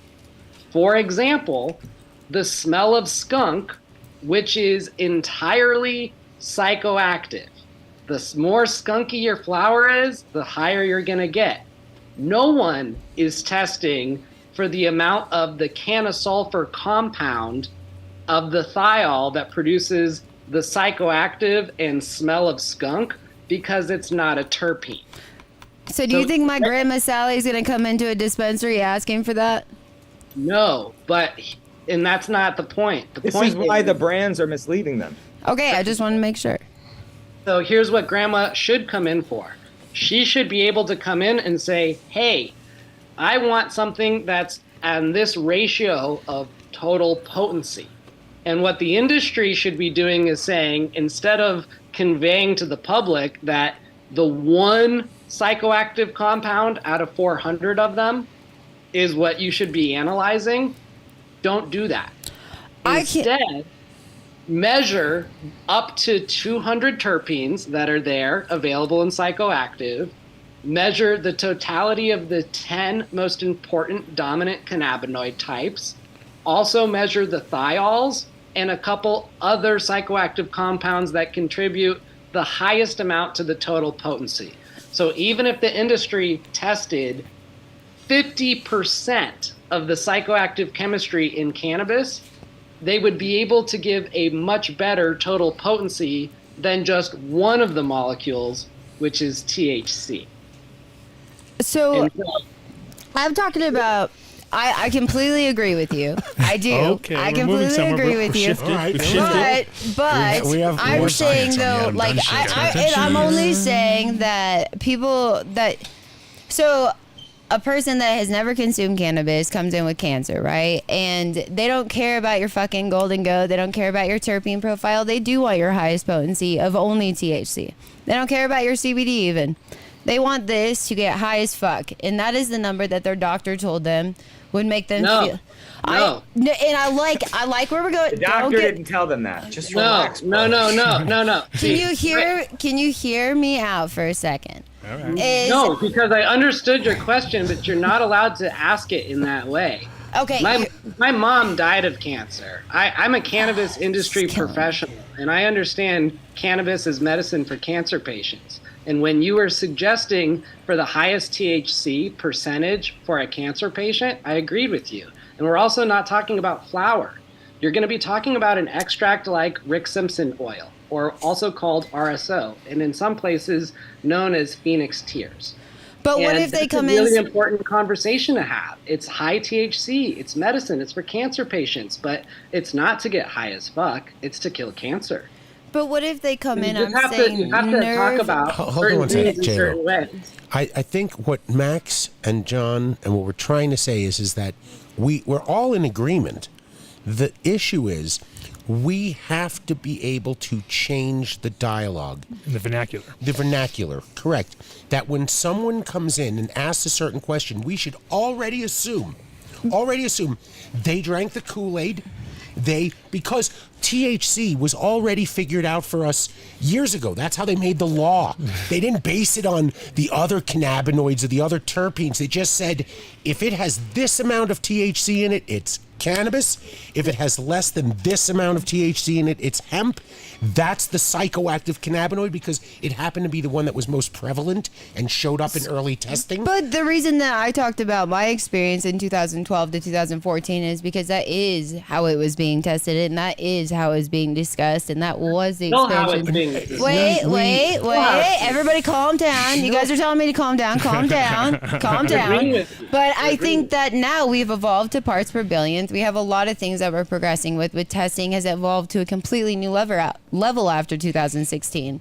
And when you look at this, though, with parts per billionth and HLVD, Fusarium, all these different things, Aspergillus right now, right? Like, we want to talk about real obstacles. Let's talk about it. If you guys want to talk about terpenes, we can keep talking about this and have our you to understand. We're not even talking about terpenes. We're talking about THC. We were always wrong. Yes. We were always Just wrong stop on it. for a So second. continuing to push this wrong fucking... I just feel like we just disagree. I just feel like we disagree to agree. Wait a minute. You're playing with us. You saw the video and you just want to play the role of the female co-host who goes off the rails, right? I mean, I just feel like I'm talking about my experience as a cultivator in this state, and you guys are making fun of it and talking about. Nobody's making fun of it. Nobody's making fun of it. I'm laughing at Dave. Stop. I'm laughing at Dave for being funny. But I'm just saying that, like, obviously, I'm very aware of terpene content. But we're not even talking about terpenes No, we're now. not. Stop. Let us. We haven't finised the point yet. The point is that the word Can I just potency. finish? No. Can I just finish? No. So I think the thing that I Terpenes is was like trying another to way say. that we've been misled because we have a tiny bit of information and God, think that we're killing me. experts on this stuff. Killing This me. is the problem. We're Is- talking about this shit as if we know all of the science and if it's all been tested, but it's actually evolving. vodka. We're learning more of this every day. You're really. I think the question needs to be like, how do we package this and deliver it to a consumer in a way that makes sense? Like, that's the hardest thing. That is the question. I'm And we surprised do there's have only answers. 9. I want to hear him. And first of all, nobody is making fun of you, and nobody's against you, and nobody's attacking you either. The only thing that we're doing is we're suggesting that how you're having the conversation is the way that everyone in the industry does and is having the conversation. And unfortunately, it's holding the industry back, consumers, medical patients, and cannabis connoisseurs back from the potential of cannabis. But Because the whole point was trying to expand on exactly that, though, is how do we decipher between these brands without talking about terpenes or THC or cannabinoids within the plant, or however you want to say this, is how do we expand on these strains and bring value to the actual plant? How does the consumer... I can tell you that. And it's been what I've been working on for 15 years now. at a university level. That's what I can. Let's talk university. Well, what you don't do is you don't talk university stuff to consumers. Right. What you do is, let me set this up for you, okay? Yes. When you walk into a liquor store for a bottle of wine, you don't go in there and say, can I have this specific name of vineyard and this percentage of alcohol? Because in a lot of ways, those things for most people don't matter. And what most people who are generally sophisticated or just basic and go in for wine, they say, hey, do you want a red or a white, like Indica or Sativa? And instead of saying Indica or Sativa, or you could still say Indica or Sativa, as long as what you mean, and everybody understands what you mean, is high versus stoned, which is the difference between a sedative versus a stimulant. So if you go into a liquor store and you say, red or white, I want a red. From what country? United States. What state? California. What region? Northern.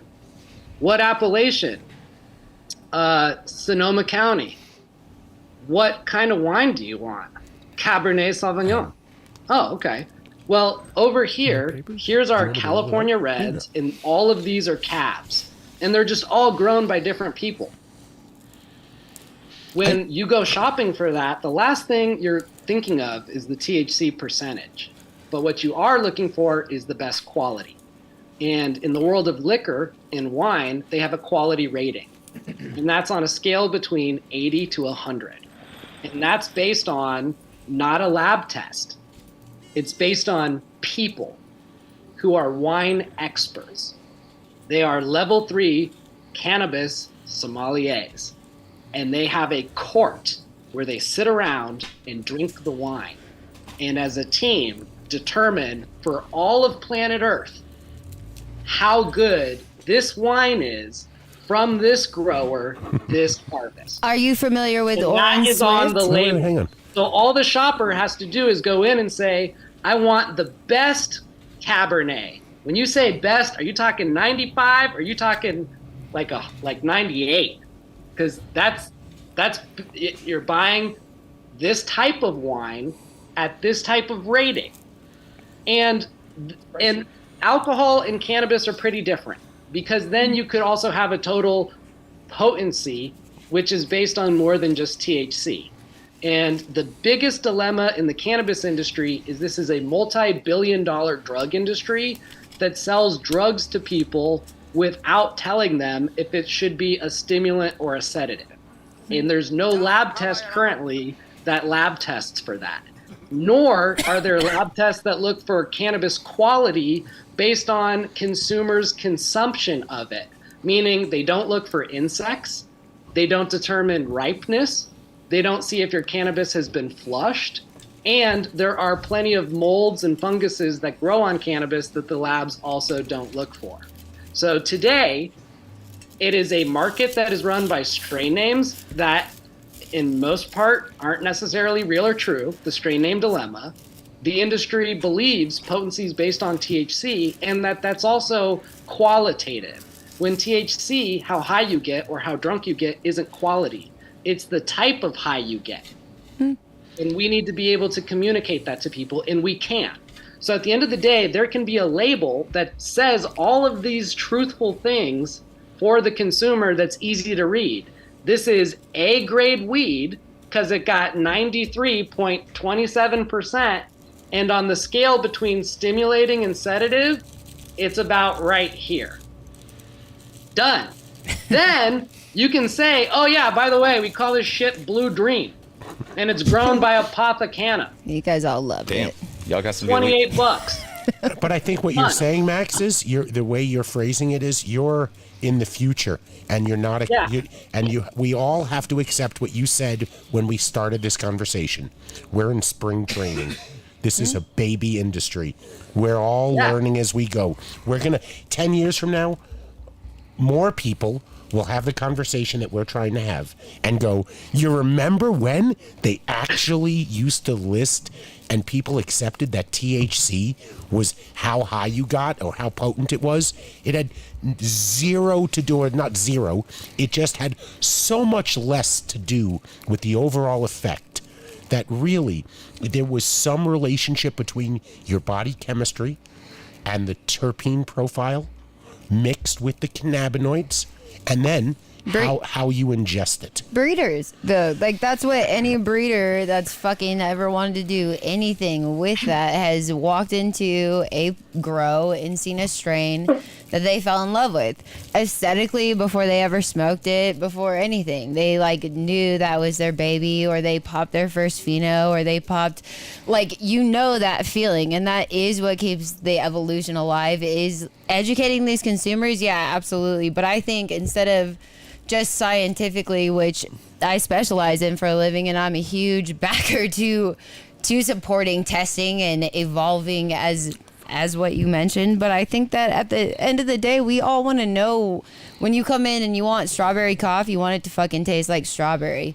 You want it to have the same feeling that you had the first time that you smoked strawberry cough. When you see Purple Train Wreck, you want it to bring back memories of the first time you got high at High Times back in the day, or the first time you kissed your girlfriend. Like, these strains have bigger meanings than just numbers, period, and bigger than just a fancy box. Like, there's a lot of love that the consumers are missing out on regardless, with just no one is Well, I think also what Max said earlier, just about the time frame too. It's like the reality is, cannabis has been touched 7 to 10 times by the time it gets to you. It's been, sitting in boxes or in fucking shelves or inside of bags and all sorts of bullshit. And so you don't really, unless you're a grower, you don't ever experience certain levels of cannabis. You know what I mean? Because you just grew it in that room over there. You dried it over here. You smoked it. You could barely light it. But you got that first hit. Oh my God, amazing. You're never going to get that in a dispensary because it could never get to that point. And that sometimes that weed was so good when it was like that. And then the next day you're like, it's okay, I guess, because it just had some special moment. Those terpenes are gone.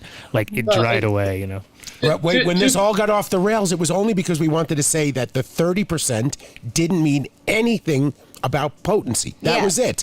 And the flavors of a lot of those strains honestly taste bad in the high end effects. Wait, you agree with that now? Okay, then that's what I was trying to say the whole time. I just couldn't finish my sentence. But how come? Anyway, by the way, I blame clams. You guys clarified my knowledge, though. Thank you. Like, okay, but strawberry cough back in the day, and Island Sweet Skunk and Golden Goat. Yeah. And Blueberry. Yeah. You thought they were the herd? And when I got that shit on the black market from OG growers who risked their lives. Who were those OG growers? Perfect the strains that they specialized in. You would open a bag of strawberry cough and it smelled like strawberries and you cough your brains out. And blueberry smelled like blueberry muffin. And I haven't experienced that at the dispensary level. Because of how it's set up. That's why I said I grow my own wheat. No, Max, we're all on the same page. I just want you to know that I love and respect what you're doing. I love your product and everything you're working with. I know I get sassy. It's just because I just really care too. But can we also acknowledge, like, the reason why the market is in this state is because of dumb bitches like me? No. It's because we've been working with limited information, so we've been chasing things like THC percentage. So now when people are pheno hunting, they're selecting the plant that tests the highest. You know what I mean? Absolutely. Instead of getting the most expressive plant.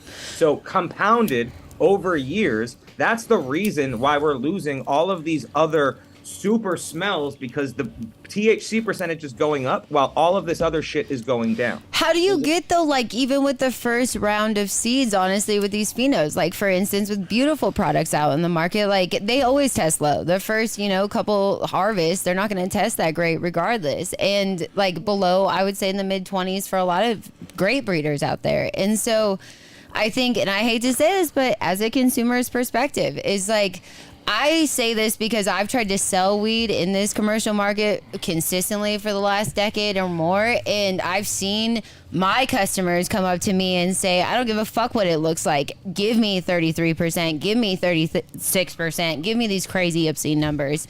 And I'll have like a pheno that's beautiful. And I'm saying like they asked you to bring it down, they like it, and it will be testing at 23%, and they'll be like, nope, doesn't the trim job, the color. But let's see. But yeah. I also ignorance. at the same time, I have an army of bud tenders around the United States that every time they have a customer come up and say, yo man, I want the highest THC percentage, they literally pull out their cell phone and play 2 minutes of my Spliff Busters episode number 2, where I explain in under 2 minutes how cannabis that has half the amount of THC can get you twice as high. Why didn't you play that 30 minutes ago then, Max? I know. Come on, Max. We could have saved all my Take your voice. phone out. And so what Turn happens around. is, at the consumer level, education takes place. And once the education is learned and set in, then the consumer says, okay, instead of the highest THC percentage, show me your skunkiest, your most putrid, your most pungent, ooey gooey, most freshest, most recent post-harvest, that's this one dank right here, right? chronic that you got. I don't give a fuck what you call it.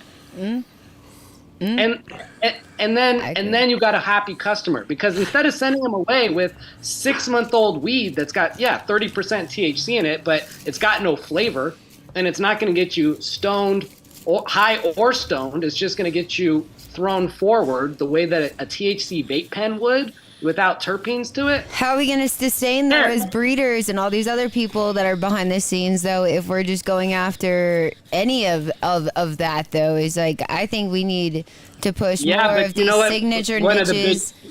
One of the biggest problems in cannabis breeders culture, everything, is they know everything. You can't teach these guys anything new.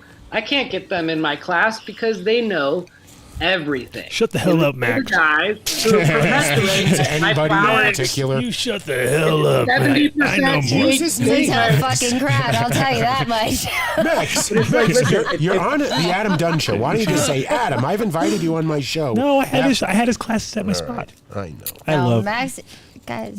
No, and the thing is, Max has been doing it from the grassroots level forever, and just like you said, as far as the reality of every one of those bud tenders is like, it's like having a soldier out there. Like, they're just doing their job, and it's the same with me with selling hemp clothing for years, because every time I'd sell somebody a jacket, they'd go out of there like, oh my God, this is great. They'd tell their friends about it, and then their friends would come and buy one, and they'd be like, good job, good. Like, just keep, and it kept on, selling itself, because cannabis does the same thing. Forward.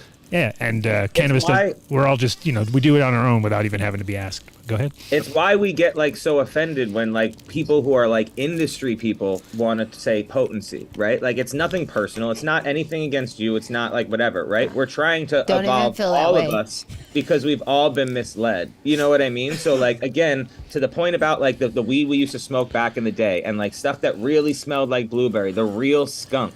The reason why that stuff is so far gone today is because it's generations of breeding it for THC percentage. So we're breeding out all of these other expressive chemicals that, like, if we were testing for all of these things on a larger scale, but today, again, and I think this is part of what Max was saying, we're not even testing enough to give the growers the right information to get what they want, because we're still so young.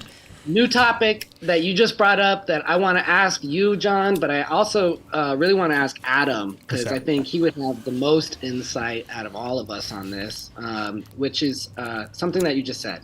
So you're breeding out the uniqueness, right? The specificity of the chemotype. Mm-hmm. Okay, stop right there. Here's the question.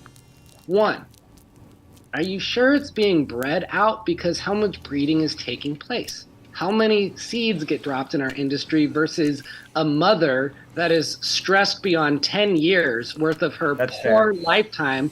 That poor lady just wants to get banged so bad because she just wants to regenerate the gift that she has to offer. But clone after clone after clone, 10 years down the line, the way the industry typically does. You're Those making girls J-Lo are tired. reevaluate her life right That's now, I'm one. telling you. That's one. And then two, the second is my analogy that I call middle school girl syndrome. Yeah, I got that. So why all middle school girls want to look the same and act the same, nobody knows. But it's a middle school girl thing. We accept it. And so with that, if you take a cannabis type, let's say a narrow leaf type, and you put it in a room surrounded by broadleaf types, is it not true that she eventually becomes similar to the ladies around her? She wants to look like them. She wants to act like them.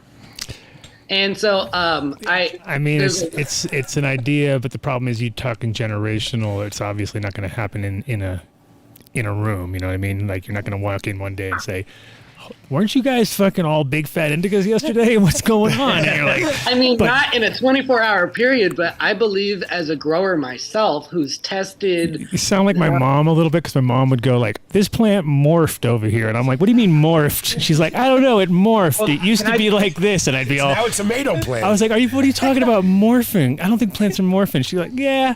It used to be like this yesterday. And I'm like, I don't know, Mom. I think you're losing it a bit. So, yeah, I don't know. Dude, move over, Einstein. I feel like pest and disease, though, we didn't talk about that, though, is that has a huge alteration. No, we're not talking about that. I'm trying to finish this one question. Also the culture. But also, Max, one thing is noticeable. Okay, if you go to a place like South Africa, right, where they're growing cannabis on scale, you know, for eons, right, in certain areas, right? So, and you bring your skunk whatever variety, or you bring your Tropicana cookies, and you think you're going to change like the local population, which is a problem on a small scale. But what happens is, just because of the amount of pollen from the local population, that is quickly stomped out. Like within a year's time, they try to grow that same thing. Like the guy who made seeds, he thought they were going to, like anybody local, they'll say, you get those seeds with maybe the first year you get something unique, because it's obviously, you know, it's got a chance to try it out. But by the second year, that stuff is already completely, almost to the point, watered out. And then within 3 generations, it looks just like the local weed. You know what I mean? So it's like, it's just about the numbers. And anyway, that was just as far as that's on a reverse side, where everything gets taken away, any kind of uniqueness gets taken away within 3 generations, you know, and that's just wild cannabis.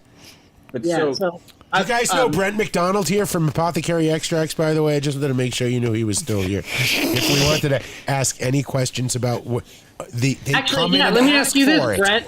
They Yeah, come in all and right. ask for it, so he gives it to them. I mean, that's really what it's come down to. As much as we want to sit in our bully pulpit and say, you know what, it's terpenes over THC. All right, yes, I agree with that. The problem is the consumer, when they walk in en masse, they say, this is what I want. And as a business owner, it's Brent's responsibility to give it to them. I would say even less, though, with concentrates. We're still purchasing with our nose when we're smoking concentrates.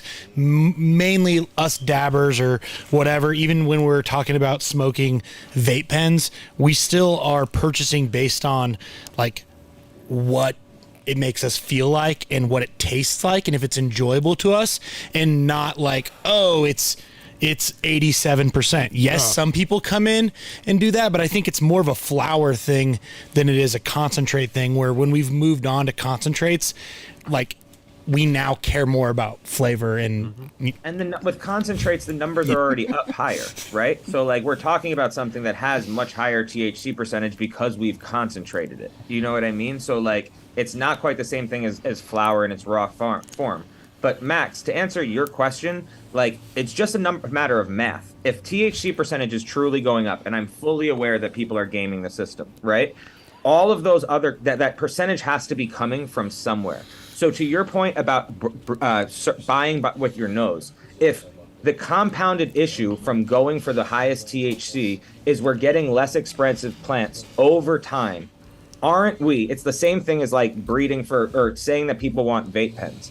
It's like high distillate vape pens. eventually, if the plant even gets to the point where it can maximize THC trichomes, at that point, what if it's like, and this is the most highest THC percentage plants that I've seen, have very low smell. They're almost plasticky. They like don't feel the same kind of way that like real sticky fucking dank used to, right? And like, could that be because whatever psychoactive chemical that makes skunk happen has been bred out of it?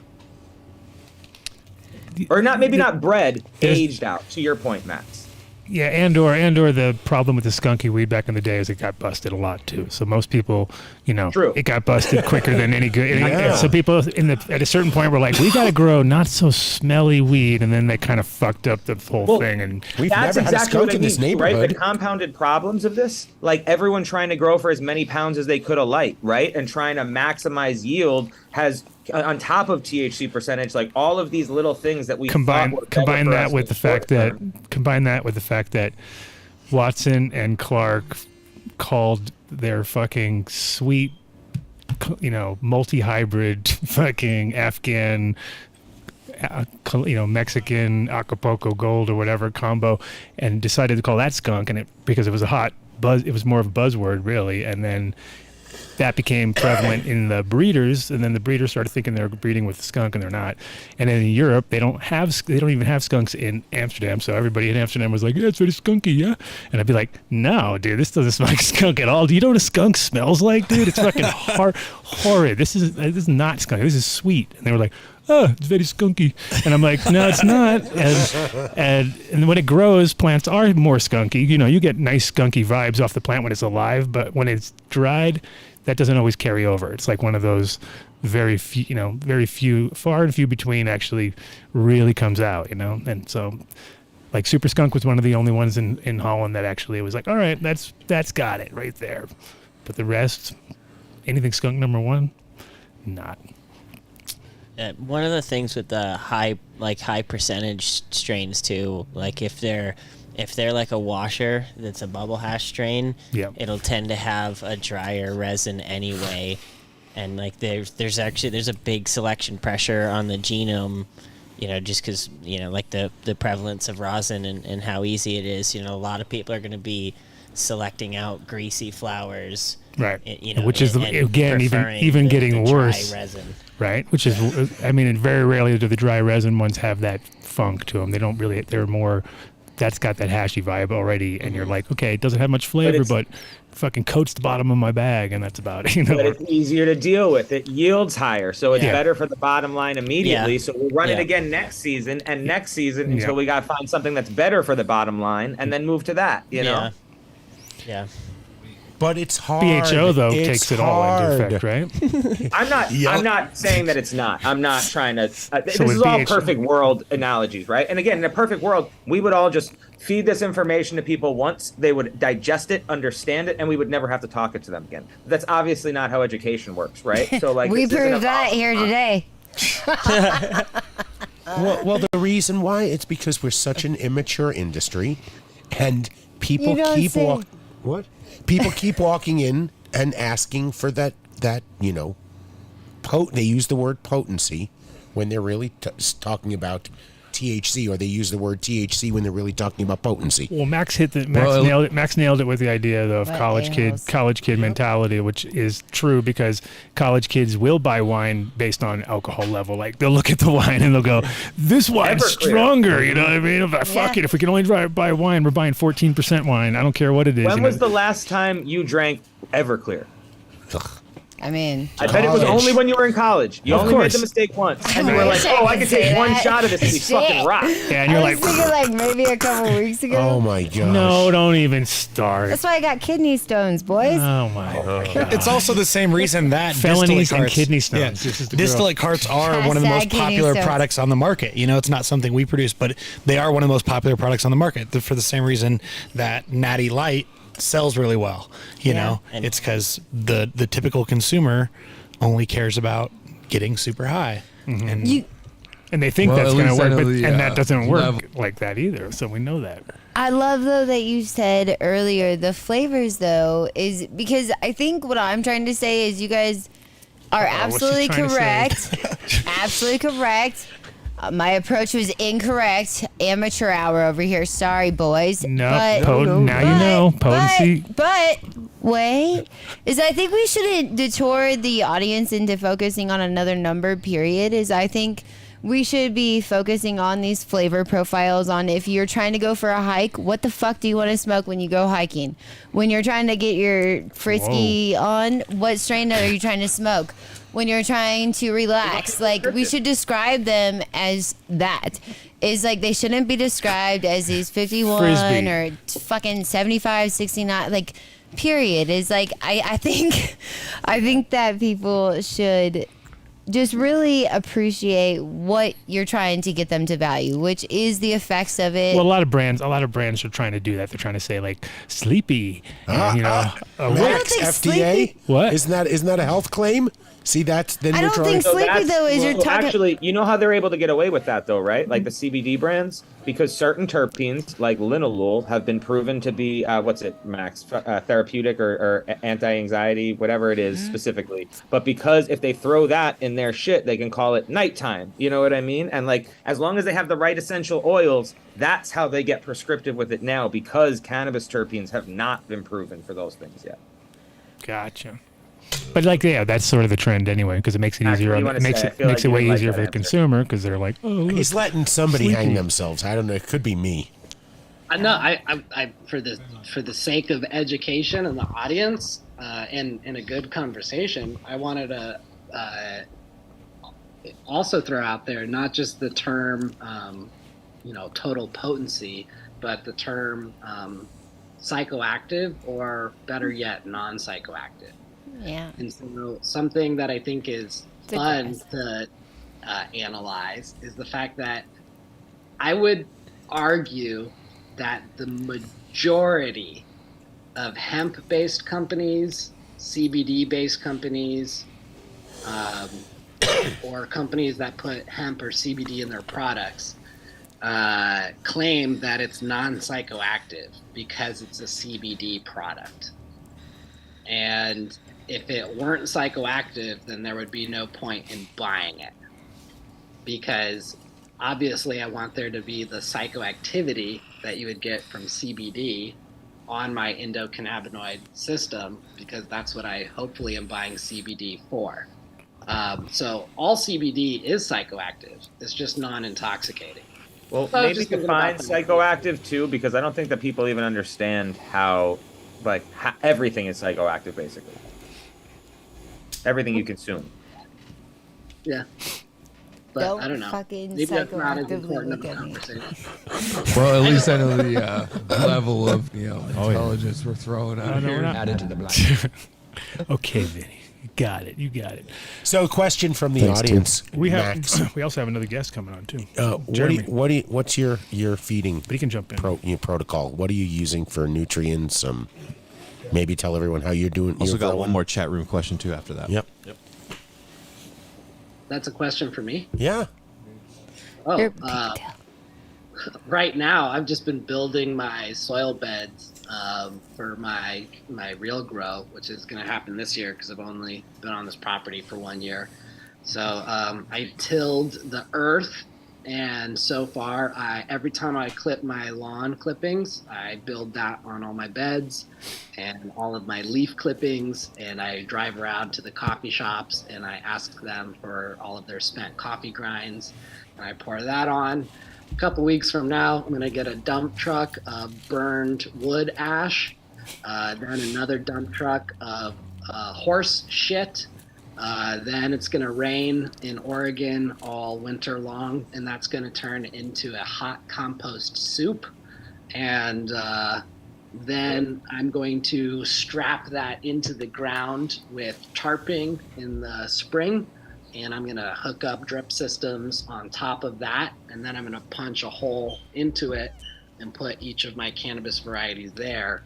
And hopefully I won't have to put any nutrients beyond that. I mean, I also do stuff from my chicken coop, my peacocks.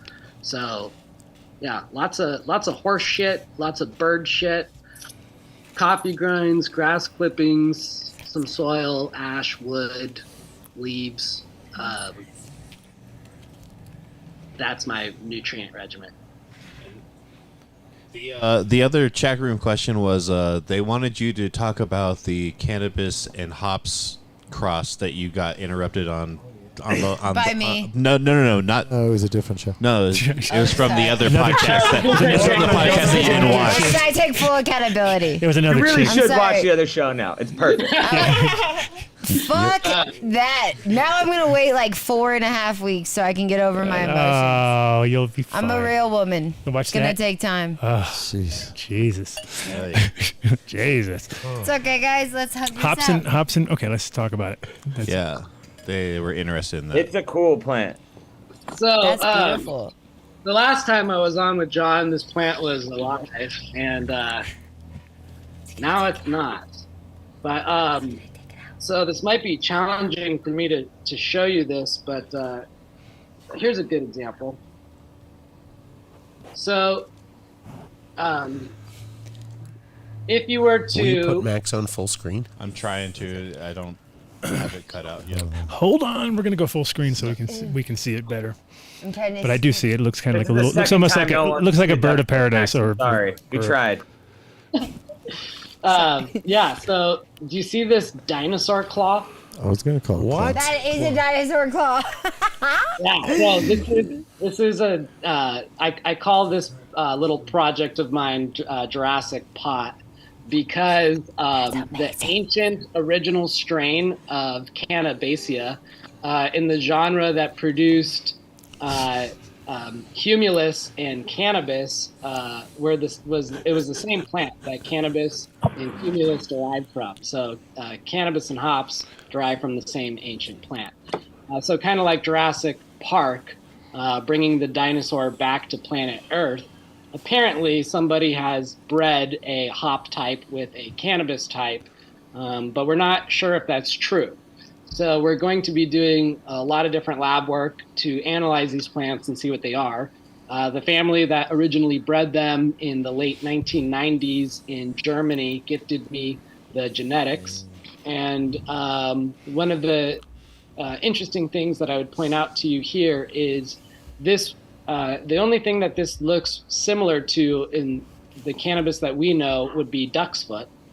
And you can tell that this isn't duck's foot because it only has 3 toes. These plants rarely grow 5 fingers and definitely not really 7, or not at least that I've observed so far. And there's also no leaf edging. There's no ridges on the sides of the leaves the way that cannabis and hops typically would grow that. So I've been growing 5 distinct variety types of these reported cannabis hop crosses. And I can tell you that all of the plants throw out the most wild phenotypes I've ever seen. And I've never seen cannabis like these plants ever. And so it's like the freak show kind of, but not. It's like a different version, let's say. Yeah, and I've got the freak show growing in the other room in a pot right now. If you want to see it, it's got really big, crazy leaves. Cool, we'll do that, and then we got also Jeremy Norrie's jumping on in a second because we have him. I know he's there. I saw him, but we're gonna check out Max's thing, and then we'll have What's Jeremy. the Frankenplant? The Frankenplant. What's up, Jeremy? What's up? Nice to meet you. Max is here. Yeah, I think he's probably been watching, but yeah, got Jeremy coming on in a minute. Talk about his new book. You got a new book, Jeremy? He does. Yes, I do. Oh, well. But I was fascinated to hear what you were talking about. Yeah, let's finish with you. Let's finish with check out the Does check out that the freak plant show, get you and high? then we're gonna talk to Jeremy. You can hang out with us, of course, but let's just let's check out your freak. Let's check out your freak. You want to see the freak show? Yes, yes. I got some seeds of it. I've It's been a live wanting. plant, bro. Max, the chat doesn't think you can keep a plant alive. Oh, you got to show us a live plant. Otherwise, they're gonna. That's it. Your reputation's ruined, dude. He had some dead Max. thing, and it was in a bag. I wish I could show you the actual plants I grew outside behind this door, but because they're all hanging in the garage. Those are my real plants. These are just like little fun, like plants that you throw in a pot on the side because you just love weed. No, and Freak Show is definitely one of those ones that I've been wanting to grow. Just because if you get a male, you know you're gonna have fun with it. Yeah, for everybody who like would ever make fun of anybody who grows weed for getting spider mites, it's like, oh, do you not grow weed? Because thank you. It happens. Like, I mean, like, why would you get angry about something so dumb? Are you prepping us for something That's here? cool.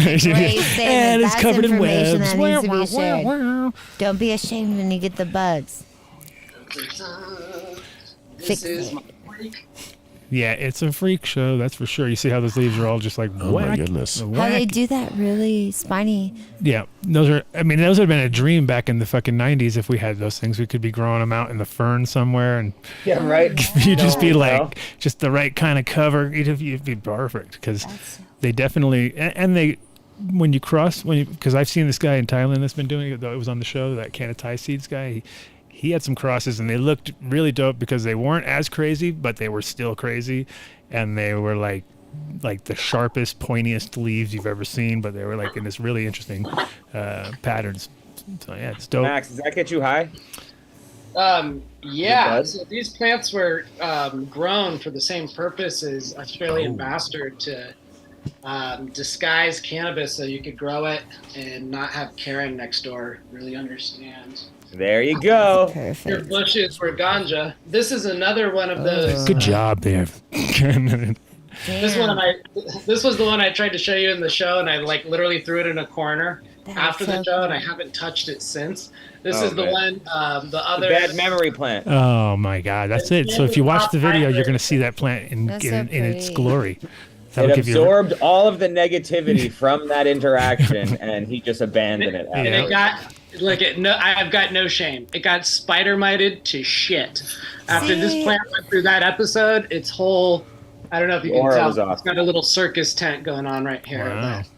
I've noticed that there's certain years They for won't jump sure on that you get and hit go to the so other hard with spider mites, and then you'll go like 2-3 years without seeing them, and then you get hammered. Well, that's the funny Well, thing I is can people tell you forget that that they exist, and then because they're like, oh, yeah, I haven't had spider mites in years, and it's like, just you wait, and it's all seasonal too, you know. It's like The plant I got over here that's like literally covered in a spider mite circus tent only got spider mites since I put it in this office, and I totally just threw it in a corner and didn't care about it. But I did the same with the freak show, and the freak show it's doing great. It's loving life. It's growing. It doesn't have any spider mites whatsoever, and they're growing right next to each other. So that's a good sign. That's a good sign. The love goes a long way. So Jeremy, welcome to the show. Oh, thank you, Adam. Thanks for having me. Yeah, and I saw your book that was just coming out or just came out, and I was all, what? Now he's writing books? Jesus, this guy, he's on fire, right? It's true. Last time we had you on, you're making movies, documentaries, winning awards. I mean, kind of in the same line that you have a grower on right now. I'm also doing an event in January called the American Autoflower Cup. And I'm learning all kinds of stuff about the new world of autoflower seeds and what they think is going to be this huge business that's going to be coming to the United States for like autoflower varieties. And I see the appeal for a lot of growers, especially like mid-level to very amateur growers. But the question for me is, are these plants now bred to where they are competitive with photoperiod plants? And they say they are. It's interesting. I mean, you're going to be, if you're doing like a specific, are they doing a specific event? Because I saw that, the Autoflower, I thought there was a cup coming out. Yeah, we're doing a specific event. It's in Los Angeles. The group that came to me is from Europe, and they work in that world in Europe, and it's a big business, and they kind of see that it's not that it's new in the United States, essentially, you know, and growing. So their thought was like, let's do this event. Let's try and network with all the people that are in the business of autoflower right now. Yeah. And, you know, they hired me because they were thinking like they really want to legitimize it. Like they want to kind of scrutinize this process and have people that are respectable from the photoperiod world. And so we've kind of done that. It's not a head-to-head contest. This is just an autoflower competition amongst other autoflower strains. But because of the people that I have involved with it, they're very knowledgeable about photoperiod plants. I think we're going to have a really great perspective on kind of where world is at and like where it is kind of moving towards. They think it's the next big thing. Well, So- yeah, I mean, coming from like a manufacturer's point of view, if you really wanted to be like, how are we going to make a one-way street that makes people have to come back to us? You know what I mean? Because it's like that is the driving force behind the idea of doing it on a commercial scale. Because the idea, if you can't keep mother plants. You know, your plant's going into flower. You're kind of like, okay, it's more like you feed them the seeds, they grow them out, they come back for more, right? Now you can grow, you can make your own autoflowers. It just takes a little more work, but if the average person is getting feminized autoflower, then their chances of getting a male or even having an attempt to make seeds themselves is reduced dramatically, right? So like from a greedy sort of like, we're going to do even feminization is sort of, to me, like dumbing it down, right? So like I like the idea of just people trading seeds and trading genetics and keeping things rolling. Was doing fine up until now. I can see people needing, wanting to do feminized for indoor growing where you don't want to waste a lot of space. Makes sense. There's reasons for it, but still it's slightly dumbed down because they think they're not going to have any males. They might get a Hermy. Yeah. They can't identify it. They can't identify it because they're just assuming that all 1,000 seeds they bought are going to be perfect. And if they get, 1 out of 1,000, that's all it takes really, right? So it's like the bigger they go, the more chances they are of running across the Hermy. Or I think I'm seeing this for a different kind of grower than maybe a lot of other people are seeing this for. So when I first kind of got into cannabis and you guys were the companies. Actually, that is THC still a seed company? Is that still? Oh yeah, we're gonna have our 30th. Okay. We're having our 30th year. 30th year next year. So we're still there. Great. We're still there. So when I got into it, the kind of thing was that if you were gonna buy cannabis, it'd be very unlikely that you could buy the kind of strains that you wanted specifically, like certain varieties. They're just not going to be available unless you grew them yourself. And then the other side to that also was that maybe the quality, if you got to be a good enough grower, your quality is going to be pretty significantly better than what you're going to be able to buy from a retail situation. And let's hope so. Yeah. And so like there was this cool thing about like, oh yeah, everybody kind of wanted to grow early on. They wanted to buy seeds, they wanted to grow their own plants. And that was kind of a thing for a lot, especially even people that were way into cannabis. That was kind of a thing.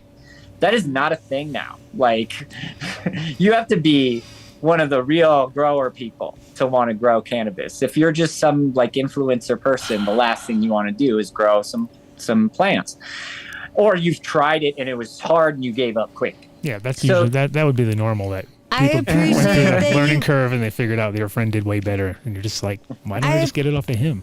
Appreciate the light brought to that right now though, because it is such a tough market and the only people really surviving and trooping through right now, at least in Colorado, are like really the passionate ones. And Well, it's always the case. I mean, yeah, I get it. And like, so it depends who you're talking to. If you're in like one of these legal circles or everybody's like in some sort of legal job, they all think that world is wonderful. And like, it's bizarre to talk to them. They have an entirely different perspective on it than the people I've known for years and years and years, and like all the traditional places where I would like get that information. So what I'm seeing is like for like this new grower person, this new cannabis person that's young, they might want to grow now. The dispensaries might not have the kind of quality cannabis that they want, and they can't even look at it. And it's this whole process where there's a new opportunity like an entry level type angle. Yeah, for a lot of people. For not for your taking a few super dabs. high end. I still think super high end is different, but for a lot of people, the large majority of people that smoke cannabis, they're in this kind of mids to lower than mids like world. You know our friend Mateo? That's what I see the autoflowers kind of filling in as for a lot of growers. Like they can just grow these autoflower plants. Like they don't have to think about a lot of stuff.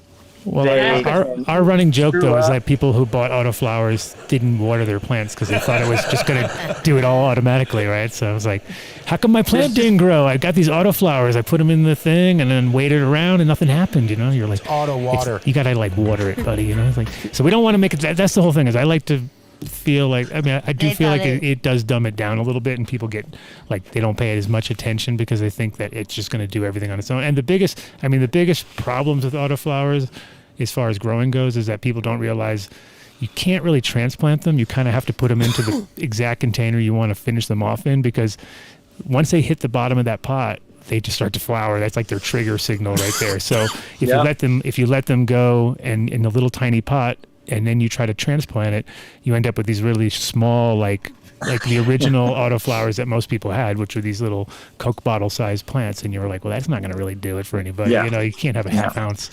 maximum. Can I explain to the audience who might not know what an autoflower is? Sure. Oh, yeah, for sure. Sure. Break it down, Max. So, in the world of cannabis, cannabis has touched every country and every corner of the earth. And in the zone of the Arctic Circle, where cannabis is indigenous, that geography doesn't have anywhere near the same photo period that here in the lower states experiences. And so there are points in time in the summer where when the sun is over here and the earth is over here, that when the earth is turning, the sun is going around it, but not around it to where it's creating night. And so it's typically always day. And so these plants have evolved to automatically flower against a photo period that is traditional by flowering automatically, depending on all sorts of different things. Right. And Adam, when you and I were at some weird weed conference in Alaska, like 7 years ago, right, I picked up autoflower genetics that have a really weird story up there. And these things start flowering on their second day as seedlings. Mm-hmm. So the seedlings automatically start throwing, so they don't even wait for anything. That's how weird these plants are. Right. But from a nomenclature perspective, I'm kind of interested on why people are calling non-autoflowers photo period plants, because autoflowers have a photo period, they just don't respect it. Right. They're little rascal females that are like, no, fuck you, I'll flower whenever I want. They have a photo period too. They just don't respect it. More science on the Adam Dunn shit. No, I get it. And the thing is, like, you know, ruderalis indica was ruderalis was sort of the first thing that we, and when I was selling seeds at Sensi, that was like the $25 for, like, we gave like 20 seeds or something, and everything else was like $50-$60, you know. So it was the cheapest seeds, but they actually, you know, they had their place. You know, there was always like certain people who could never grow weed because every time they tried to do it, it wouldn't work. And so, of course, if you lived super north, you know, you'd be like, okay, I guess, you know, you'll have to take these. These are about the only things that's going to work, you know. And but luckily they crossed them with NL5, so it was like the perfect, take the best and the worst. And then that way you the ones that actually had the longer photo period tended to be better, right? So you could get all sorts of combinations in those. But yeah, I think, and I was always scared to do anything with any autoflowers just because I didn't want it in my gene pool at all, because I just didn't like to have the plants flowering off in the middle of veg. It didn't seem beneficial from an indoor perspective, but from an outdoor perspective, it's great. And from hemp, it makes sense, and from growing in fields of cannabis, it all makes sense. You know, there's a lot of ways you can use it, but from a like collector point of view, as far as a breeder, or like if you're like, what is the value? I think it's not in that. That the value is from a large scale production point of view, or from a like a fast food point of view, like fast food of plants, let's say. Well, I am here to learn, you know, so. Well, I'm here to learn about your book, actually, because your book sounded dope. Yeah, I'm going to get to that right next. So I just want to tell everybody that So this event is also unique in that it costs nothing to be involved with this event. So if you want to be a sponsor, just send us an email. We'll make it happen. There's no cost to that. Like if you want to compete in it, they're going to cover the cost for competing. That's also they're testing your entries. Cool. They're going to show all the testing results. We're also taking part. What? Say again? I'll talk to all the different autoflower breeders that we know, like Mephisto and James Loud and all those. I mean, those are. So Mephisto's already involved, for example. So. But like that's what we want. We want all the main people that do this, that want to try and educate and kind of show where they're at. And then we're also talking to a laboratory that is doing research. So if they want to participate in furthering the advancing of genetic testing for being able to kind of identify these plants, they can submit leaves of their plants. Ooh. And we have a company that is doing DNA testing. And I don't know a lot about that, and I'll learn more kind of as Phylos 2.0 project. This sounds like Phylos. It's a Phylos 2.0. Where my head went. Fuck. We all got scared. We all shrank. We all shrank no into DNA testing. They're welcome to come on the show and talk. They're going to have a hard ass time getting people to do that because people are still butthurt and still like shell shocked from Phylos because everybody gave up their shit. Not everybody. A lot of people didn't. A lot of people were smart and didn't. I gave them some old genetics that I had and just played some red herrings. I gave them like plants that were 100% related because I made them from each other and like gave them in seed form, tested them. They put them on the exact opposite ends of the galaxy. And I was like, okay, you guys don't know anything about what you're talking about because they should have at least been somewhere in the same zone. You know what I mean? They were like somewhere in the blue dream galaxy. They were 50% the same, and so. Can I ask what the testing categories are for the for Philo or for him for down poo for? Oh, okay. So I don't know for sure. Okay, but traditionally, the testing categories would be you would test for THC, CBD, and then total cannabinoids. And so you're going to have those results probably for sure. I'd be like 99% sure we're going to have those results. Then we might also have terpene profiles. You might also have the bad stuff. I'm forgetting what they were calling that, but. They're checking for microbials and microbials. Parts per billion. Oh, parts per billion. That's her thing right there. It's not parts per billion. It's not a test. Ooh, don't even get her going. Don't get her going. I'm silent. I'm hoping that we have as much as possible. It's done. Right? Yeah, no, for sure. I don't know for sure all the testing things yet. I just know that they are going to do testing and that those results will be open, so they're going to be publicly available for all of the entries. Do you have any idea how many entries you're expecting?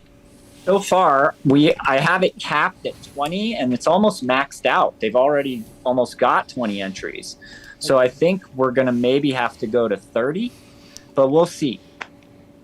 Go for 33. If you're going to go so close, do 33. Just for the good luck side of it all, you know what I mean? 33.4. No, there's no points. You can't have half a you gotta have a point. This is the amount of entries. These are entries. Whatever. So, Jeremy. Yes, sir. You got a book out.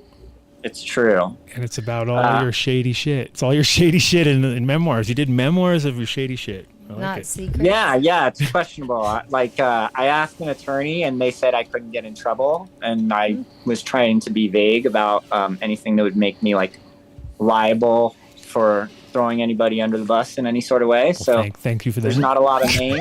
Is Adam in your book? Did you throw me under the bus? I haven't read it yet, so I don't know. I don't think there was anything bad that happened when we were doing Secret Cup with you guys, but there was a bunch of Secret Cup stories in there where I almost got arrested. A lot of international stuff, I would imagine, probably. There's a story from Spain, but most of them are United States. There's a Colorado story.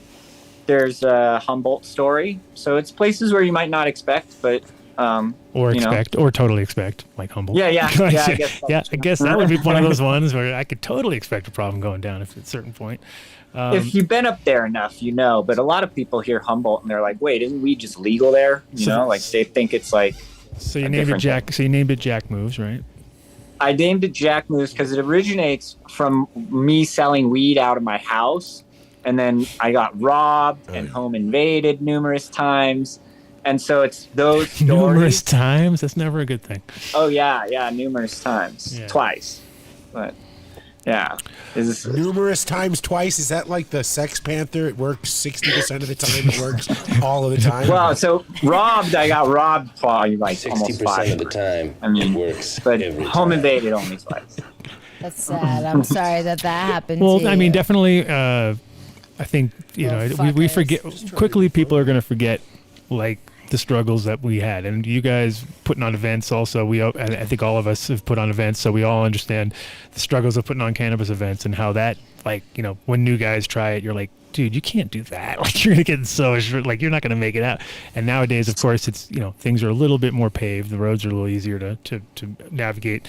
So it is good that you got your memoirs out there. Yeah, I feel singled out sometimes when I look at like other people are doing stuff. I'm like, how is this happening? When like you read some of these stories, it was like they were out to get me. So kudos to everybody pushing the bar and doing their stuff. And granted, I guess a lot of it isn't quite like what we were doing. It's pretty, you go to like some of these sessions and it's like, does anybody smoke weed here? Right. So well, I think we were talking about the time when I was like, because Dan was like probably 2008 or 9 or something like that, and he was running that one shop, and it was the first time I seen Dabs. I kind of rolled in from Amsterdam and was checking out LA, and I just happened to go into his dispensary, and kids were walking around with torches, and I was like, "Whoa, what's going on here?" Oh, very interesting. And met Isaac, and we with the swing, and the original dab instruments, which I think there should be a museum now, because the evolution has definitely gotten to the point where now everybody's got Puffcos, and those kids don't know nothing. They don't know the struggle of a hot swing. And You're talking about a puddle swing. Yeah, You know it. I didn't even think other people even knew what that was, but that's hard OG shit, man. That's fantastic. Right. Yeah, I won the Cannabis Cup in 2009 with the Vapor Swing, which was the first commercially sold dabbing tool like that. And yeah, exactly. And it was like everything. I mean, Jeremy, where are you from? California, of course. Yeah, you're from Northern California? I live in Big Bear. I grew up in the valley, San Fernando Valley. So that was really the epicenter for weed. I mean, like if now you it's lived porn. in the valley, now it's porn, right? So it was nuts. I'm Yeah, sorry, it was weed and Jeremy. porn. Did you say the name of your book and I missed it? I did. What? I Say said it again. Jack Moves. Jack Moves. Jack Moves. If you want to write volume 2, J-Lo Moves, she's had 9 restraining orders put against her by 9 different men. Amateur hour. Okay? Just not to show up to the Indo Expo. She has Fuck. stories. I don't know if you were listening to the show earlier, but you can imagine. Yeah. She's got some stories. If you went on a ghostwrite with They her, know I got she'd love stories, to and get they her don't book want to out. fucking hear them. I can tell from all those. Well, I also make movies. So She's definitely a movie. Oh, yeah, she's into it. Yeah. Where does she sign? What the fuck is that Yeah, the supposed to Secret mean? Cup is the documentary. You can go watch the Secret Cup documentary and see all the good stories and the fun, happy side. And then you can go read my book and hear all the horror stories. And there's some fun ones in there, too, I guess. There's a story about a guy on acid.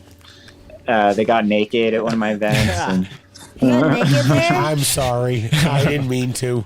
I won't do it again. Dude, I know people who get naked every time they're on shrooms, and it's Shout like out you just Secret turn around and it's like, your clothes are off again? Like, oh my god! I don't like wearing Sorry. pants though. It's hard because You don't like today wearing was pants. like 35 fucking degrees, and I thought I was gonna be like 45 at least, and it's the beginning of the cold chill.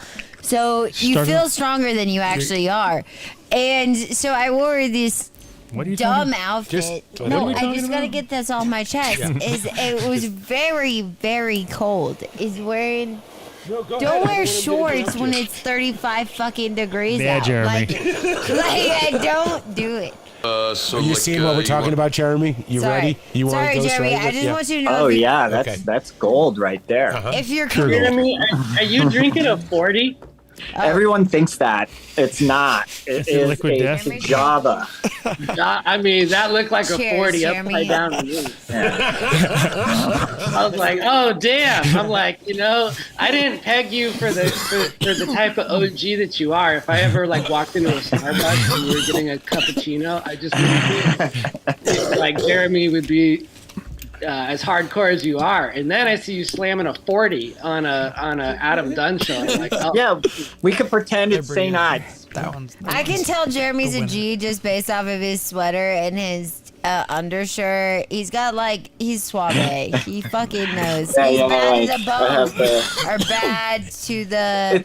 It's snowing see here, that. so if you want, I'll kind of give you a little bit of a. We got a taste. Yes. I mean, you guys are in Colorado, but We got a this taste. is my backyard, right? Damn, you already It's got really that cold much here snow? right now.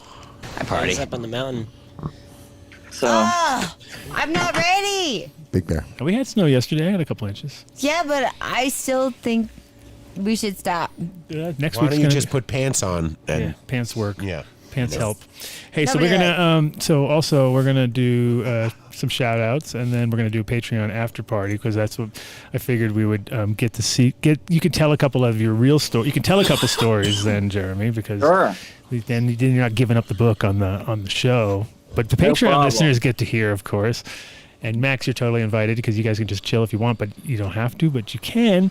And same with you, John. Everybody, what we do is we're going to do shout outs now with the brands that keep the lights on. And then we're going to do a 10-minute break. And then after that, we're on for another hour on Patreon for all the paid listeners, because they pay their $1.05 a week to watch J-Lo go off, and now she's already going off, so it's going to be a real good show. Well, before we get into I shout need to outs for a change my sec. personality. Guys, You gonna those change who've your been through just- me the last couple weeks, I've been a little sassy. I just want you guys to all know Oh. as guests, I'm working I on my like it, Picasso. personality. Yeah. You are all wonderful, and thank you. Oh, good. Well, So If very any of much. our listeners out there are coming to Las Vegas for MJBizCon next week, please send an email to donedeal@adamdunshow.com, and we will send you an Evite or Eventbrite information on how to come to our after house party Wednesday night with DJ Jazzy Mark. Whoa. We'll be spinning. Is it Jazzy Mark? Is that I don't know how to make is that that your new, noise. is that your new It's a thing? good That one. My Wow. DJ name doesn't matter anymore. Oh, you're just That does MTI. Are you just sausage kidding. or diamonds? Yeah, I'm diamonds and sausage. Diamonds and sausage, Just kidding. we Come call on, him. MTI. So You he's- can't be saying that. I make gold. Anyways, But Speaking do of- send an email, donedeal@adamdunshow.com. Speaking of diamonds, boom, build a soil. Talk to Speaking Jeremy. of diamonds, apothecary over here. No, you're out of order. Look Out at of the order. screen, girl. This whole fucking court's out of order. All right. She doesn't know that movie. Buildasoil.com, their best in amendments and soil building products and IPM products, of course, right? Yes. There Oh you go. my goodness. Don't so even. many good Just things. do a dab. Just do a All dab. right, all right. I talked to Jeremy on the way up here. The done deal's in order. Apparently, it's. I read another guy who was like, "Sorry, man, I think I fucked the done deal up. I was talking." I was like, "No, it's all good." Jeremy just said, "Call it in." Can I get the Because you know done what's deal? funny? Done You deal, know, though. you know what's Can I? really funny? You know what's so funny is the reason why it didn't work is because it gave it to everybody. Oh. So we were like done deal in the whole world, and I was like, "Well, that's kind of cool." Jeremy goes, "Well, yeah, but it was just weird because like all at the end of the month they were like, hey, look, everybody got the done deal and the whole fucking thing." So we broke the system. Sorry, shit. Jeremy. Oh, that would have been cool if we were on No like a shit. percentage I off of their know. sales. Oh, my we get God. a check for $1 billion. $1 billion. No, but Jeremy's said it's all good. Everything's in order now. Just to call it in. Can't do it on the thing because it goes to everybody apparently. But yeah, and super hard to find. I know Max loves Build a Soil because Max can't find some of those products, and only Jeremy has. He's definitely carved out himself a really cool niche in the market because when you start looking at the menu of things, you're like, oh, I can't get these anywhere else. Like nobody's carrying this shit. And the cost, like, of his products for such purely sourced stuff. It's not like, bad. I mean, it's definitely like, you know, it's like going to a nice Whole Foods or something. You're like, You're I'll right. pay a little more for these because it's fucking worth it. But some of them, because it's, you know, but at the same time, if he can't, you know, he'll pass on a deal if he can. So check him out, 855-877-SOIL. Build a Soil. Check them. And Green Farms, man. crushing Yeah, down. So they didn't pass down in fucking Colorado Springs, which is kind of surprising. Oh, rec did not pass. Did not pass. Talked to those guys today, but apparently business is super up because everybody just like said, well, fuck it. I guess I'm a med patient The now. med patients are, well, the thing about medical in Colorado is it's way better. You know what I mean? Like if you're a stoner, you want medical because the products are better. The quality at Green Farms Med is immense because it's all no-till grown, which again, you pay, if you're going to be going to a Whole Foods, you're paying more for the food. And usually you have to double check it, of course, but usually the quality is a little higher too. So Green Farms, same thing, so good. high quality all the way across the board. Plus, Dunn Deal is dope, and you can get it here in Denver at Platte Valley Cannabis, which has been around since the fucking Wax Wednesdays and Shatter Saturdays. Hey, that's the thing Platte Valley. Saturday. That is the same Platte Valley that you know. Saturday. Saturday. I was a bud tender there, man. Oh, that's funny, dude. Now we're talking. Wow. No, it's one of those shops that you say the name, everyone knows about it. Everybody knows You know about what I love too is like I do smoke blunts, and I know No everybody way. hates on that, but like, is they burn Purple really ones. slow though with Green Farms. You know, Oh. like they really No, do. the green it is green. The cannabis he grows is phenomenal, Such a and nice killer. again, no till, which makes a huge difference.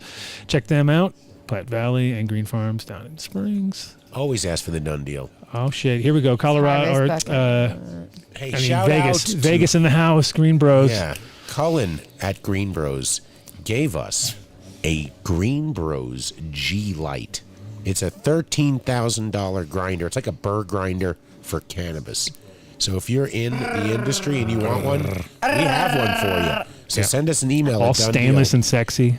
at AdamDunnShow.com. We're gonna get Dave. We're gonna get Dave with the thong next To to wear it. like doing the Vanna White thing next to it, With and the then suit. and then With it's the gonna suit. sell with skates on skates of course, because he's skater boy, and then he's Skate Man. Skate man. When did that happen? No, Dude, Mark he made used that one to. up. He said to me, He used to be later, skater boy. That was Well, his when we name. talk in the past tense, it's skate boy, and Girl. then now it's skate, Skate man. boy. Oh, it's even okay. It's less.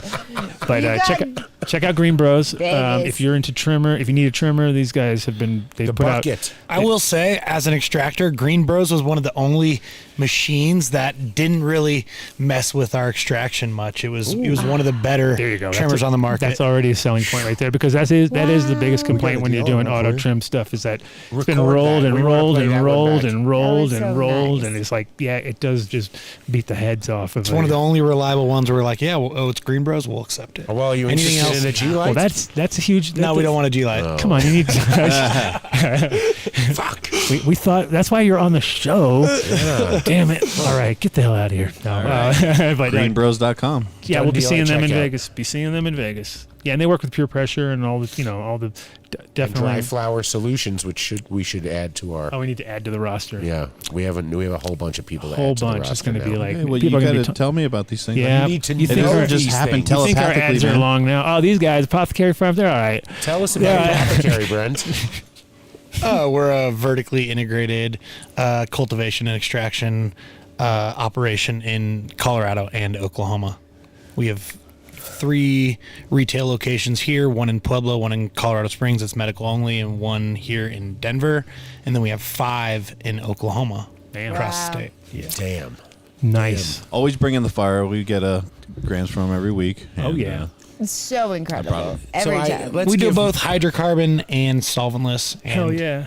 You know, lately been focusing a lot more on solventless, as that's just what the what the market's market want. wants, right? But we still got mad love for BHO and the terp profiles we can achieve from hydrocarbon that you just do not get with solventless. I definitely like getting strains extracted from different methods. You know, like the same strain extracted different ways, but then you get like the full profile. You know what I mean? You kind of see what each extraction brings out in the flavors. You know, in line with what we were talking about with Max and with John, maybe at Apothecary you can release a blind double pack. Like it's 2 strains, you buy them together, you don't tell them what they're called, you don't tell them what, and Then they hit a QR code or THC. something. And yeah, and then they scan it, and then they just enter what they thought. I love it. You know, and go backwards. Might even double your sales. When they come I in love for it. 1 gram, they'll buy 2. Yeah, it's like interactive. Yeah. And just make them go, you know what? I smoked this one. This is what it felt like. Da, da, da, da, da. And then you ask them the question at the end. And if they put "fuck you, Dave" on it at the bottom of the thing, they know exactly they get an what it extra is. gram bonus points. Yeah. Okay. Boom. You know when they tell you to fuck off, Dave, they don't Come really on, mean not it. fuck off. Dave, we need to it's work fuck on this you. and There's we'll a big make it a difference special- between fuck we'll you and just- Sorry, fuck I off. meant the fuck off. We're not trying to I'm insult sorry, him. I We're just, wasn't- ApothecaryFarms.com. we're just making it clear. Oh shit, Ozo coffee. Well, you know, let's ask come on, Brent. Max. Do you No, drink coffee? Or ask Max. I know Max do not loves drink coffee. much coffee. Max, you drink coffee? Fuck yeah. My second favorite drug. How do you Ozo get your- coffee. well, he lives in Oregon. Yeah, so but he knows Ozo. He's been in Boulder. Oh yeah, Ozo the Big Bear on I mean I say the Big Bear because that's what Ozo is in Spanish. This isn't this coffee shop on Spear, No, they are in 50 Boulder 58 and Longmont. Boulder and Longmont. Yes. Well, like 58 Oh, you know what? in The one in Rapparow. Longmont, I've been to this one. I've been to that one. Yeah, I knew somewhere. So along the write line. this down. It's quality. OzoCoffee.com and enter Done Deal at checkout, and you're going to get 20% off your order. You should get the subscription because you'll appreciate the varied beans they send you. You'll get a taste of Colorado, bro. You'll be like, yeah, kind of taste the emu. Take you back. I can taste the emu in this one. And then you'll have your own grinds to use in your compost when you make your super soil. And we actually had him in last week. And on he the goes show. down to Peru and he talks, goes directly to the farmers, make sure like, they're real proper. They don't fuck around, and they get the beans sent and then they roast them here. So it's not like just some run of the mill bullshit coffee. No, it's quality. Great company. OzoCoffee.com. Done Deal at checkout. That's right. 14 or Boulder. I know Max knows 14er. See, I'm trying to get Max in the conversation. Yeah. I want him to be like, yes, I went there. 14er grows really good weed. They do. They're fucking fire. They're one of the most consistent here in Colorado, and definitely like we've had so many guests come through. We start shouting them out, and they're like, "Dude, that's what I just brought." It's like, yes, of course. You have the head of Apothecary Extract sitting here who opened up the Chem de la Chem rosin and was like, that's fire. So And if we that run doesn't, we run majority of their hydrocarbon and return it to their store, so you can find a lot of our product at 14er. So Enough said right there. 14er had this, I guess it's a mantra, right? They don't sell anything they didn't grow. They don't carry any other brands. They don't carry edibles there made by other companies unless you can guarantee that they gave you the flower and you made it out of their flower. That's it. They use apothecary extracts almost exclusively. There's some viola there, but it really is all apothecary. So if they trust apothecary to process their flower, it really means something. And the terpene profile that I'm seeing on their rosin, on their BHO, it's fire. It's fire. And I get shit, but the best-selling strain right there is DJC. They told me when I walked in Little do they know. They said to me that it's the only strain they get shit for when they don't have it in stock. So That sounds about right. Yep. It's somehow passed from your style to them. Like, what? It's whiny weed? Is that what you're saying? Right. Yeah, This weed makes people whine a lot. Extra This whiners. makes people come in and whine and feel Oh, good why and this buy is more. rags? so you're like, oh yes, the wine has come through. Yeah. No, but definitely fire Let's get it. 14er. Check them out if you're in Colorado. Stash Stash Logic. Logics. So Where's Jeff the box? Gard, he said it straight up. If you have your cannabis locked in a box, you have an expectation of Locked privacy. in a box. In the Oh, state they're of like, "Hey, I can't Colorado, open it. I can't remember four Do numbers. it. It's like 7 something. if you drive a crossover, Wait. if you drive an SUV, if you Yeah. don't have a trunk, you have no expectation of privacy. You can be driving a Suburban, and the cop can say, I need to search all the way in the back for a weapon. You can reach it. And the Supreme Court, as per Jeff Gard, he said it was a 1968 ruling, called it the wingspan. And I'll that bet was they it. did. So you want to get a Stash Logics. They're inexpensive for the amount of money it'll save you in the long run. And they're dope. They're First dope. of all, I Yeah. love Stash Logics. I have a big one. I need one of the small ones, like a carry one, because these things are fantastic. Look at Max But- talking Humidor. about his big Stash Logics. Hey, I got a big one. It's fucking No, I big. keep other shit that I keep at home in my big Stash Logics, locked up. Yeah, I know what you mean. It's a little too talking big. about wingspan law. You can't get searched for a potential gun that you could reach for. That's against the Fourth Amendment of the Constitution. What are you being searched for if there's no problem? I am just saying that is what. Talk to my lawyer. Yeah, His name's talk to Jeff the Gard. lawyer. His name's Jeff Gard. Gosh, Logic is dog. awesome. It does give you that extra protection. Plus, your friends are just If going you to steal all enter your Done weed. Deal, so you get lock it up. 15% Kelly off doesn't your get order. in there. StashLogics.com. I heard you got some more diamonds in there. Let me grab that. Smell it Hempin. one more time. Hempin. Oh shit! So there it is. was Official. the one who asked how you grew, Max, because he's been growing fire cannabis for the longest time, and he has a product called Hempin. It is full spectrum CBD oil, flavored. I've tried his mocha, his mango, and his pumpkin spice. And mocha's my favorite. But you go to hempin.co. Hempin.co, not com. That takes you to some scammer. Probably. Enter Done Deal at checkout or enter Vinny's fucking awesome, and you get a bigger discount with Vinny's. What is it? Vindicator. The Vindicator. Oh yeah, Vindicator. If you want to be really cool. Yeah, if you want to be cool and get more discount, Get more discount than Done Deal. us. You remember Thank you that very song much, from Vinny. Spider-Man? Vinny the Vindicator. He's vindicated Friendly you 2% more. Spider-Man. I'm in the I'll tell you memories. later. Yeah. Anyway, Hempin.co. definitely Hempin.co. quality. Always to pass it on.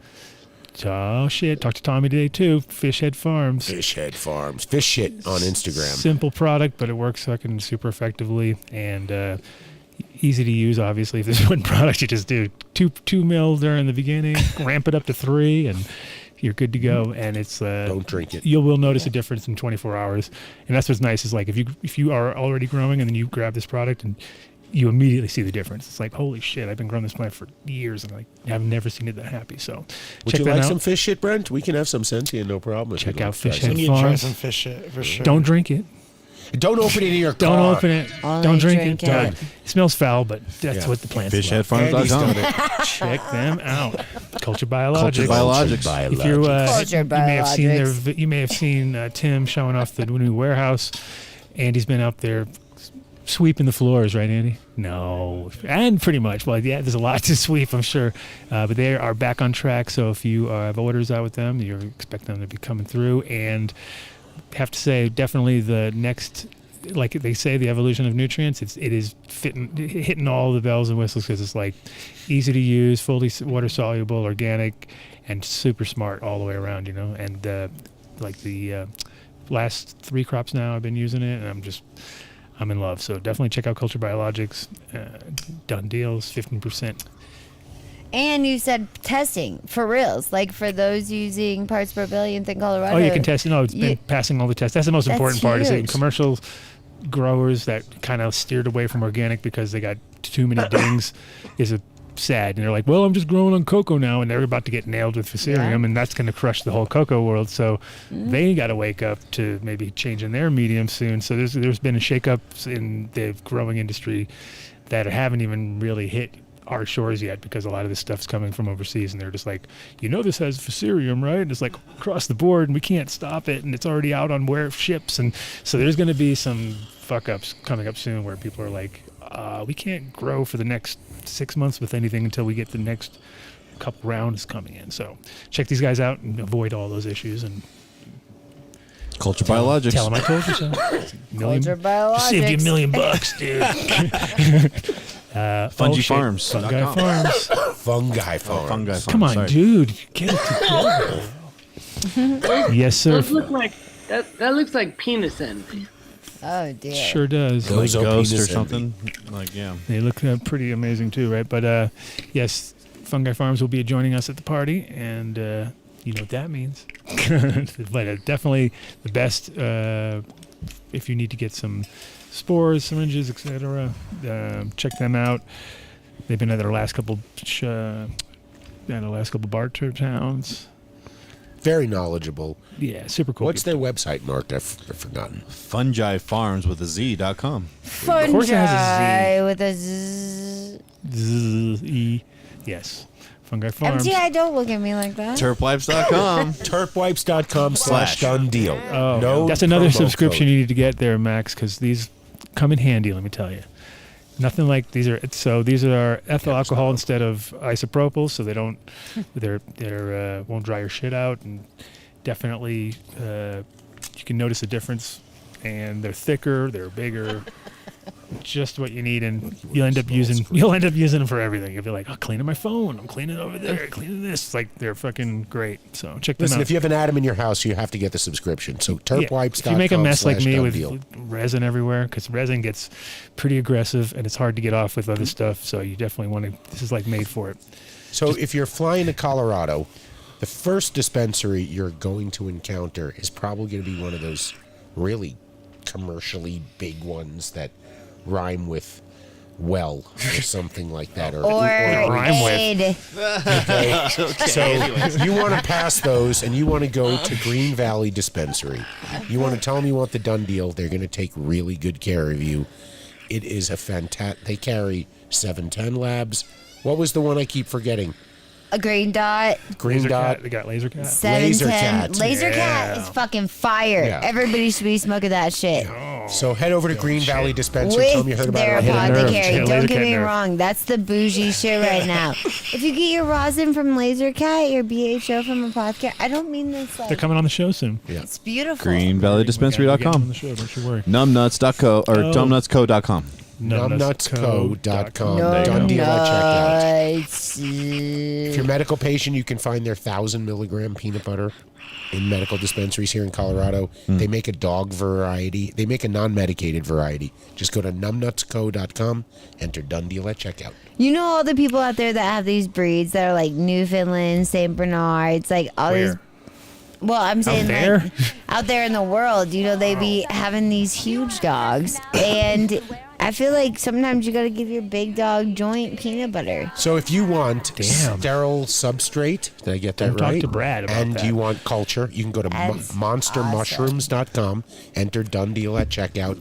You will get, I believe it's 15% off, and they will ship you their kits. Boom. Ready to go. You just You do know all why the that? inoculating. You know why that's an important thing, because my wife hates it when I cook piles of horse shit in our oven. Yeah, I can see why. What's wrong with that? What's wrong with Get rid of that girl. Okay, there's one She thing gets with mad at that. weed in the She's gonna get- bathroom. There's another with fucking putting horse shit in the oven. Yeah, that's a rough one. I can see that. I can see somebody maybe You're like, pushing I back can on that. It's fine. It sacrifice the clears after a shower while. for Don't worry, honey. It's gonna be It's fine. clean. Like even before you sterilize it and cook it and make it all hot and soupy, it's so Oh clean. God.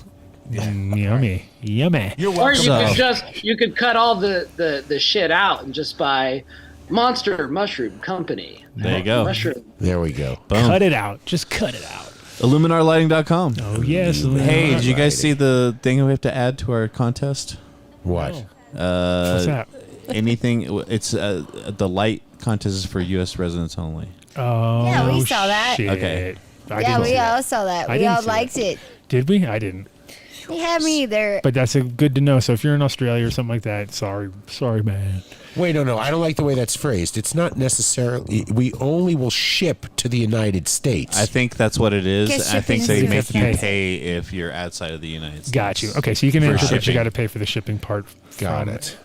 There We'll you go from the closest Oh, border. I guess could it's be wrong. probably I don't not know. that She said. expensive. Honestly, I we wrote. could I sent you probably guys an email, figure so it out. read it. We It's have like kinda legal extra, immigrants so you awaiting should citizenship that can order lights. Damn. Just making sure. Okay, we're making sure for everybody. Okay. Anyways, cover it. Either way, IlluminarLighting.com. Either way, if you're going to be in Vegas, they're going to be serious. set up, and they're also doing some sort of party on Friday. So check it out. But yes, Illuminar lighting. If you got the pretty much anything when it comes to LEDs or double-ended, they've got you covered, and you can get in touch with them and get a light layout for free. So check them out. If you want to win a lamp, you Also- got to send us an email. Oh, that's at the end Dundeal of at the month. Got a few more adamdunshow.com. weeks, luckily. You got to know the word of the month or words of the month. You got to include your phone number. Damn. And you got to appeal to Mark because he picks the winners.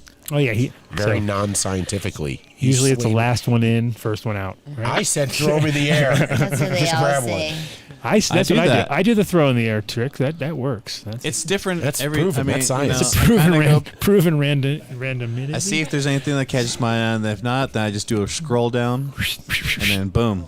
Boom. Catch my eye. Yeah, that's what That's you mean. cute. That's exactly what I Why'd you said. say that? It's catch your going. eye. Catch your No, eye. forget That's it. cute. Mark Go- will give you a kickback. And then boom, you got it. All right. Anyway, no, but Illuminar Lighting, check them out. And, of course, seedsherenow.com. These And, are- and if we forgot now. you, if you sponsored our party, and we're going to include you, we will get you all worked into the shout outs Yeah. next week. We are. It's just, come on. Mark does have 10 jobs.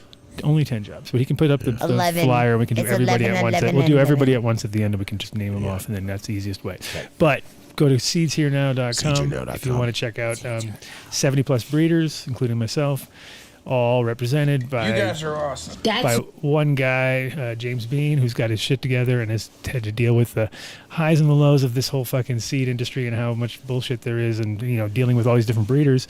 You got to get them all on the same page, which that's fucking amazing in itself, because you can't get anybody to agree on anything, right? So if you can get 70 breeders all under one roof, all agreeing that they're all working with, like, if they are working with the same male, it's 100% agreed on, and if not, then they don't fucking get represented, and that's good, because back in the day it was a lot of hanky-panky going on around there, and so you get a lot of breeders just getting like all pissed off at each other and fights at fucking shows and stupidity.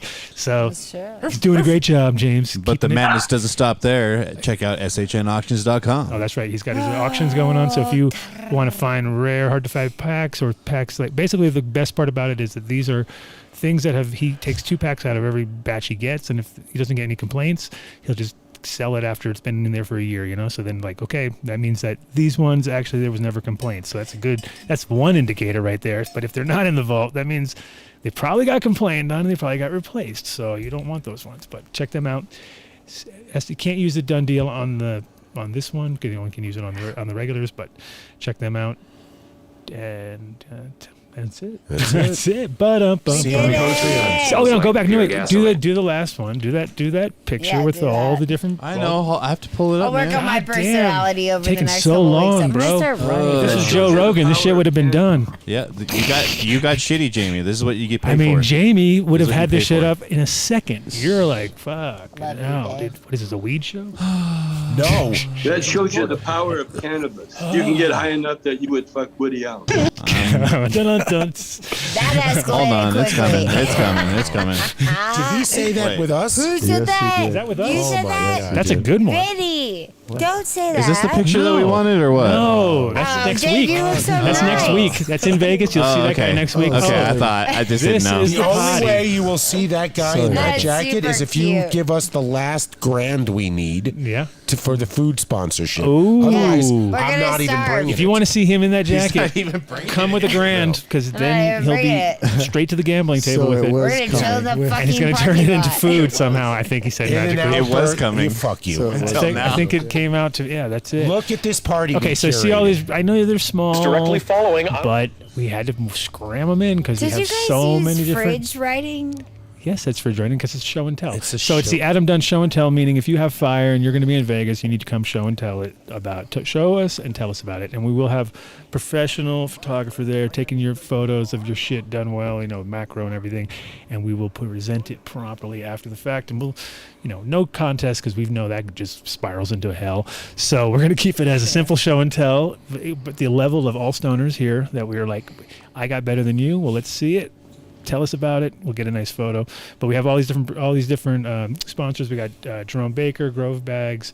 We've got Vegas. What do you say? Jammin' on Vegas. Okay, Tie-dyes is going to be Focus decking the V. place I out. always say Jammin' on Hate, but it's Yep. like, oh yeah, he's in Vegas now. Jammin' on Vegas, Green Bros, Esatech, Fungi Farms. We got Verde, Canna Cabinet, Well, we don't have Boulder. Verde yet, but we'll. We do. hopefully- Now we do. Sorry, Okay. Chuck. Official. Pull out the money. Boulder Apothecary. We got Focus V. We got have Dab Dry Slab. Flowers. Dab Slab. That's Snail, right? Snail. Yeah, they're Dab Slab. Okay, Dab Slab. Rosin Tech. Humboldt Humidors. We got Mark St. We have us out. You guys are 2,000 pre-roll joints from Bangers. 2,000. Jesus Christ. Yeah. That's a lot. We got to smoke 10 at a time, guys. Yeah. That's the way it's going to be. There's going to be a lot of happy people at the shows, that's for sure. Okay, All so right. check us out. And Bio365. Don't forget them, number one. Number one. And your buddy Alma and Mishmash or whatever it was, right? Mishmash, Yeah, yes. And Alma, I think it was called. Alma, that's... Yeah, it's your boy Peter. Peter Holtzworth. Oh, yes. So, So, it's going to be a banger of a shoes. party. Now, the thing is, I looked at all the other ones. They are the lamest sorriest sack of parties you've ever seen in Vegas. So if you're there and you're going to go to them, you're going to go, wow, where's all the weed? There's nobody here with weed who cares about weed. Smoke here. Oh, dude, they can't smoke there. here. This is a Vegas party where we're fucking got everything about You gotta weed pay except the fee. the weed. You So gotta pay the extra. we're doing the opposite. Whatever We're the going to fuck the have extra is. You just gotta be like, slide it to some homie's card. yeah. And there's no driving to our party. You got to Uber there. Okay? Yeah. There's no Nobody parking. fucking You're gonna drives Uber there. in. It's going to be super So dope. if you have a rental, leave it someplace else. It's going to be dope, though. It's going to be very chill, and people are going to love it because they're going to be like, oh my God, this is not like we're in Vegas at all, because you're not. So there you go. And you know who's the Making DJ? me miss Vegas with Dave Charnock, because I know. Vegas and Dave Charnock just go. We went to the when we went to the belly dancing restaurant together. That was a good one. I'll bet That was you good. You got to fucking see Dave. You did. got to see Dave in all his glory. He could sniff out a good bagel As the too. belly dancer came closer, I'm sure that's why they went there. He got more nervous. It was great. Super cute. We are So not we're going to doing go that over to this Patreon trip. now. We're going to go to Patreon. 10-minute and break. We're going to take a 10-minute break. You guys just hang or call back, whatever. You guys, same you language. guys don't have to go anywhere. Just chill or do whatever you want for 10 Or minutes. But we'll be thank off you the for air. joining us if you have to go. And thank John and Max and Jeremy in case people And aren't Brent, coming the back. fucking And Brent, most awesome the hero. PHO extractor, our hero. And I didn't even I'm not give Mark. extractor. It comes your brainchild.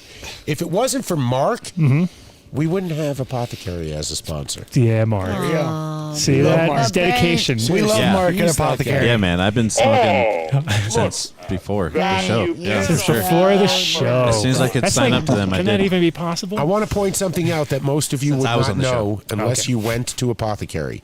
They have a points program where I believe if you get like whatever the top thing is, like 100,000 points, right? What is it? Yeah. You get to go to like Guadalajara. I mean, it's a serious Some exotic trip. destination. It is an exact destination. I Seriously. forgot what it is. Though. They've given it away twice. Guadalajara might not be Okay. the spot. Oh, really? I don't think it's it's Jamaica there. I or can it's take someplace 100% Mexico. bet that that's not the spot. Yeah. It's close It's to it. someplace nice.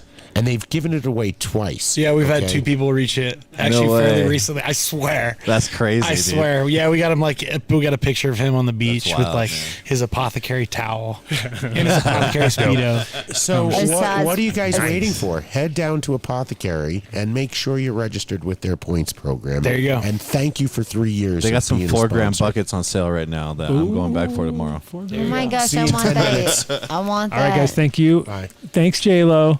Peace out. Hey, thanks for letting me be on your show. Oh, for sure. And like I said, you can out. chill out and hang. out, You bro. can watch it. Whatever. You can John, get real thank weird. You can you. get real weird on Patreon because it's less. It's only our coolest of cool people that pay money to hang out with us. So Just you wanted to say, I might have to go to like a party in town. Oh, it's okay. Okay. But He's got He real has shit actual to things to do. do on He's got Friday real night. things to do. Yeah, we It's wish good to you have did. a real show with you, John. And Jeremy, I need to follow up with you because I need a signed copy of your book, and I'm interested in the work that you're doing. J-Lo, darling, it was a pleasure to meet you. And ask one of these guys to give you the link that you need and get prepared. I'll just ask them for everything. I'll just be like, how do you fucking help It's an called amateur? Trichome Institute. Trichome Institute. Not where you're I'll ask them tomorrow. You I'll ask them for the link. for a first Thank you. prize. Not this douche. I echo everything that Max said. Thank you guys for having me. thanks. It was a lot of fun. That was fun, John. Always. And we'll see you in Vegas. Peace and love. See you next week. Yeah. See you for sure. Because we want to hear some stories. Yeah, no problem. Cool. And now we're going to go and do our 10-minute break. But thanks for everybody for hanging in there. And see you next week. We'll be in Vegas. So it's going to be weird. Right, guys? It's always weird. Oh, yeah. Oh yeah. It's going I'm to going to try and make it as normal as possible because. Oh, really? That's How what I do, boring is bro. that? You That's what I cannot love it. beat that for a first right. prize. Yep. Thanks, guys. Peace out. Later. Practically every one of the top 40 records being played on every radio station in the United States is a communication to the children to take a trip, to cop out, to groove. The psychedelic jackets on the record albums have their own. This is a special question. I don't want you to smoke genetically modified ganja. I want you to smoke the real thing. Me? I want you to smoke the natural herb. Sweet. Some call it marijuana. Sweet. Some call it sensimilla. Sweet. Some call it lamb's bread. The tea. And some people call it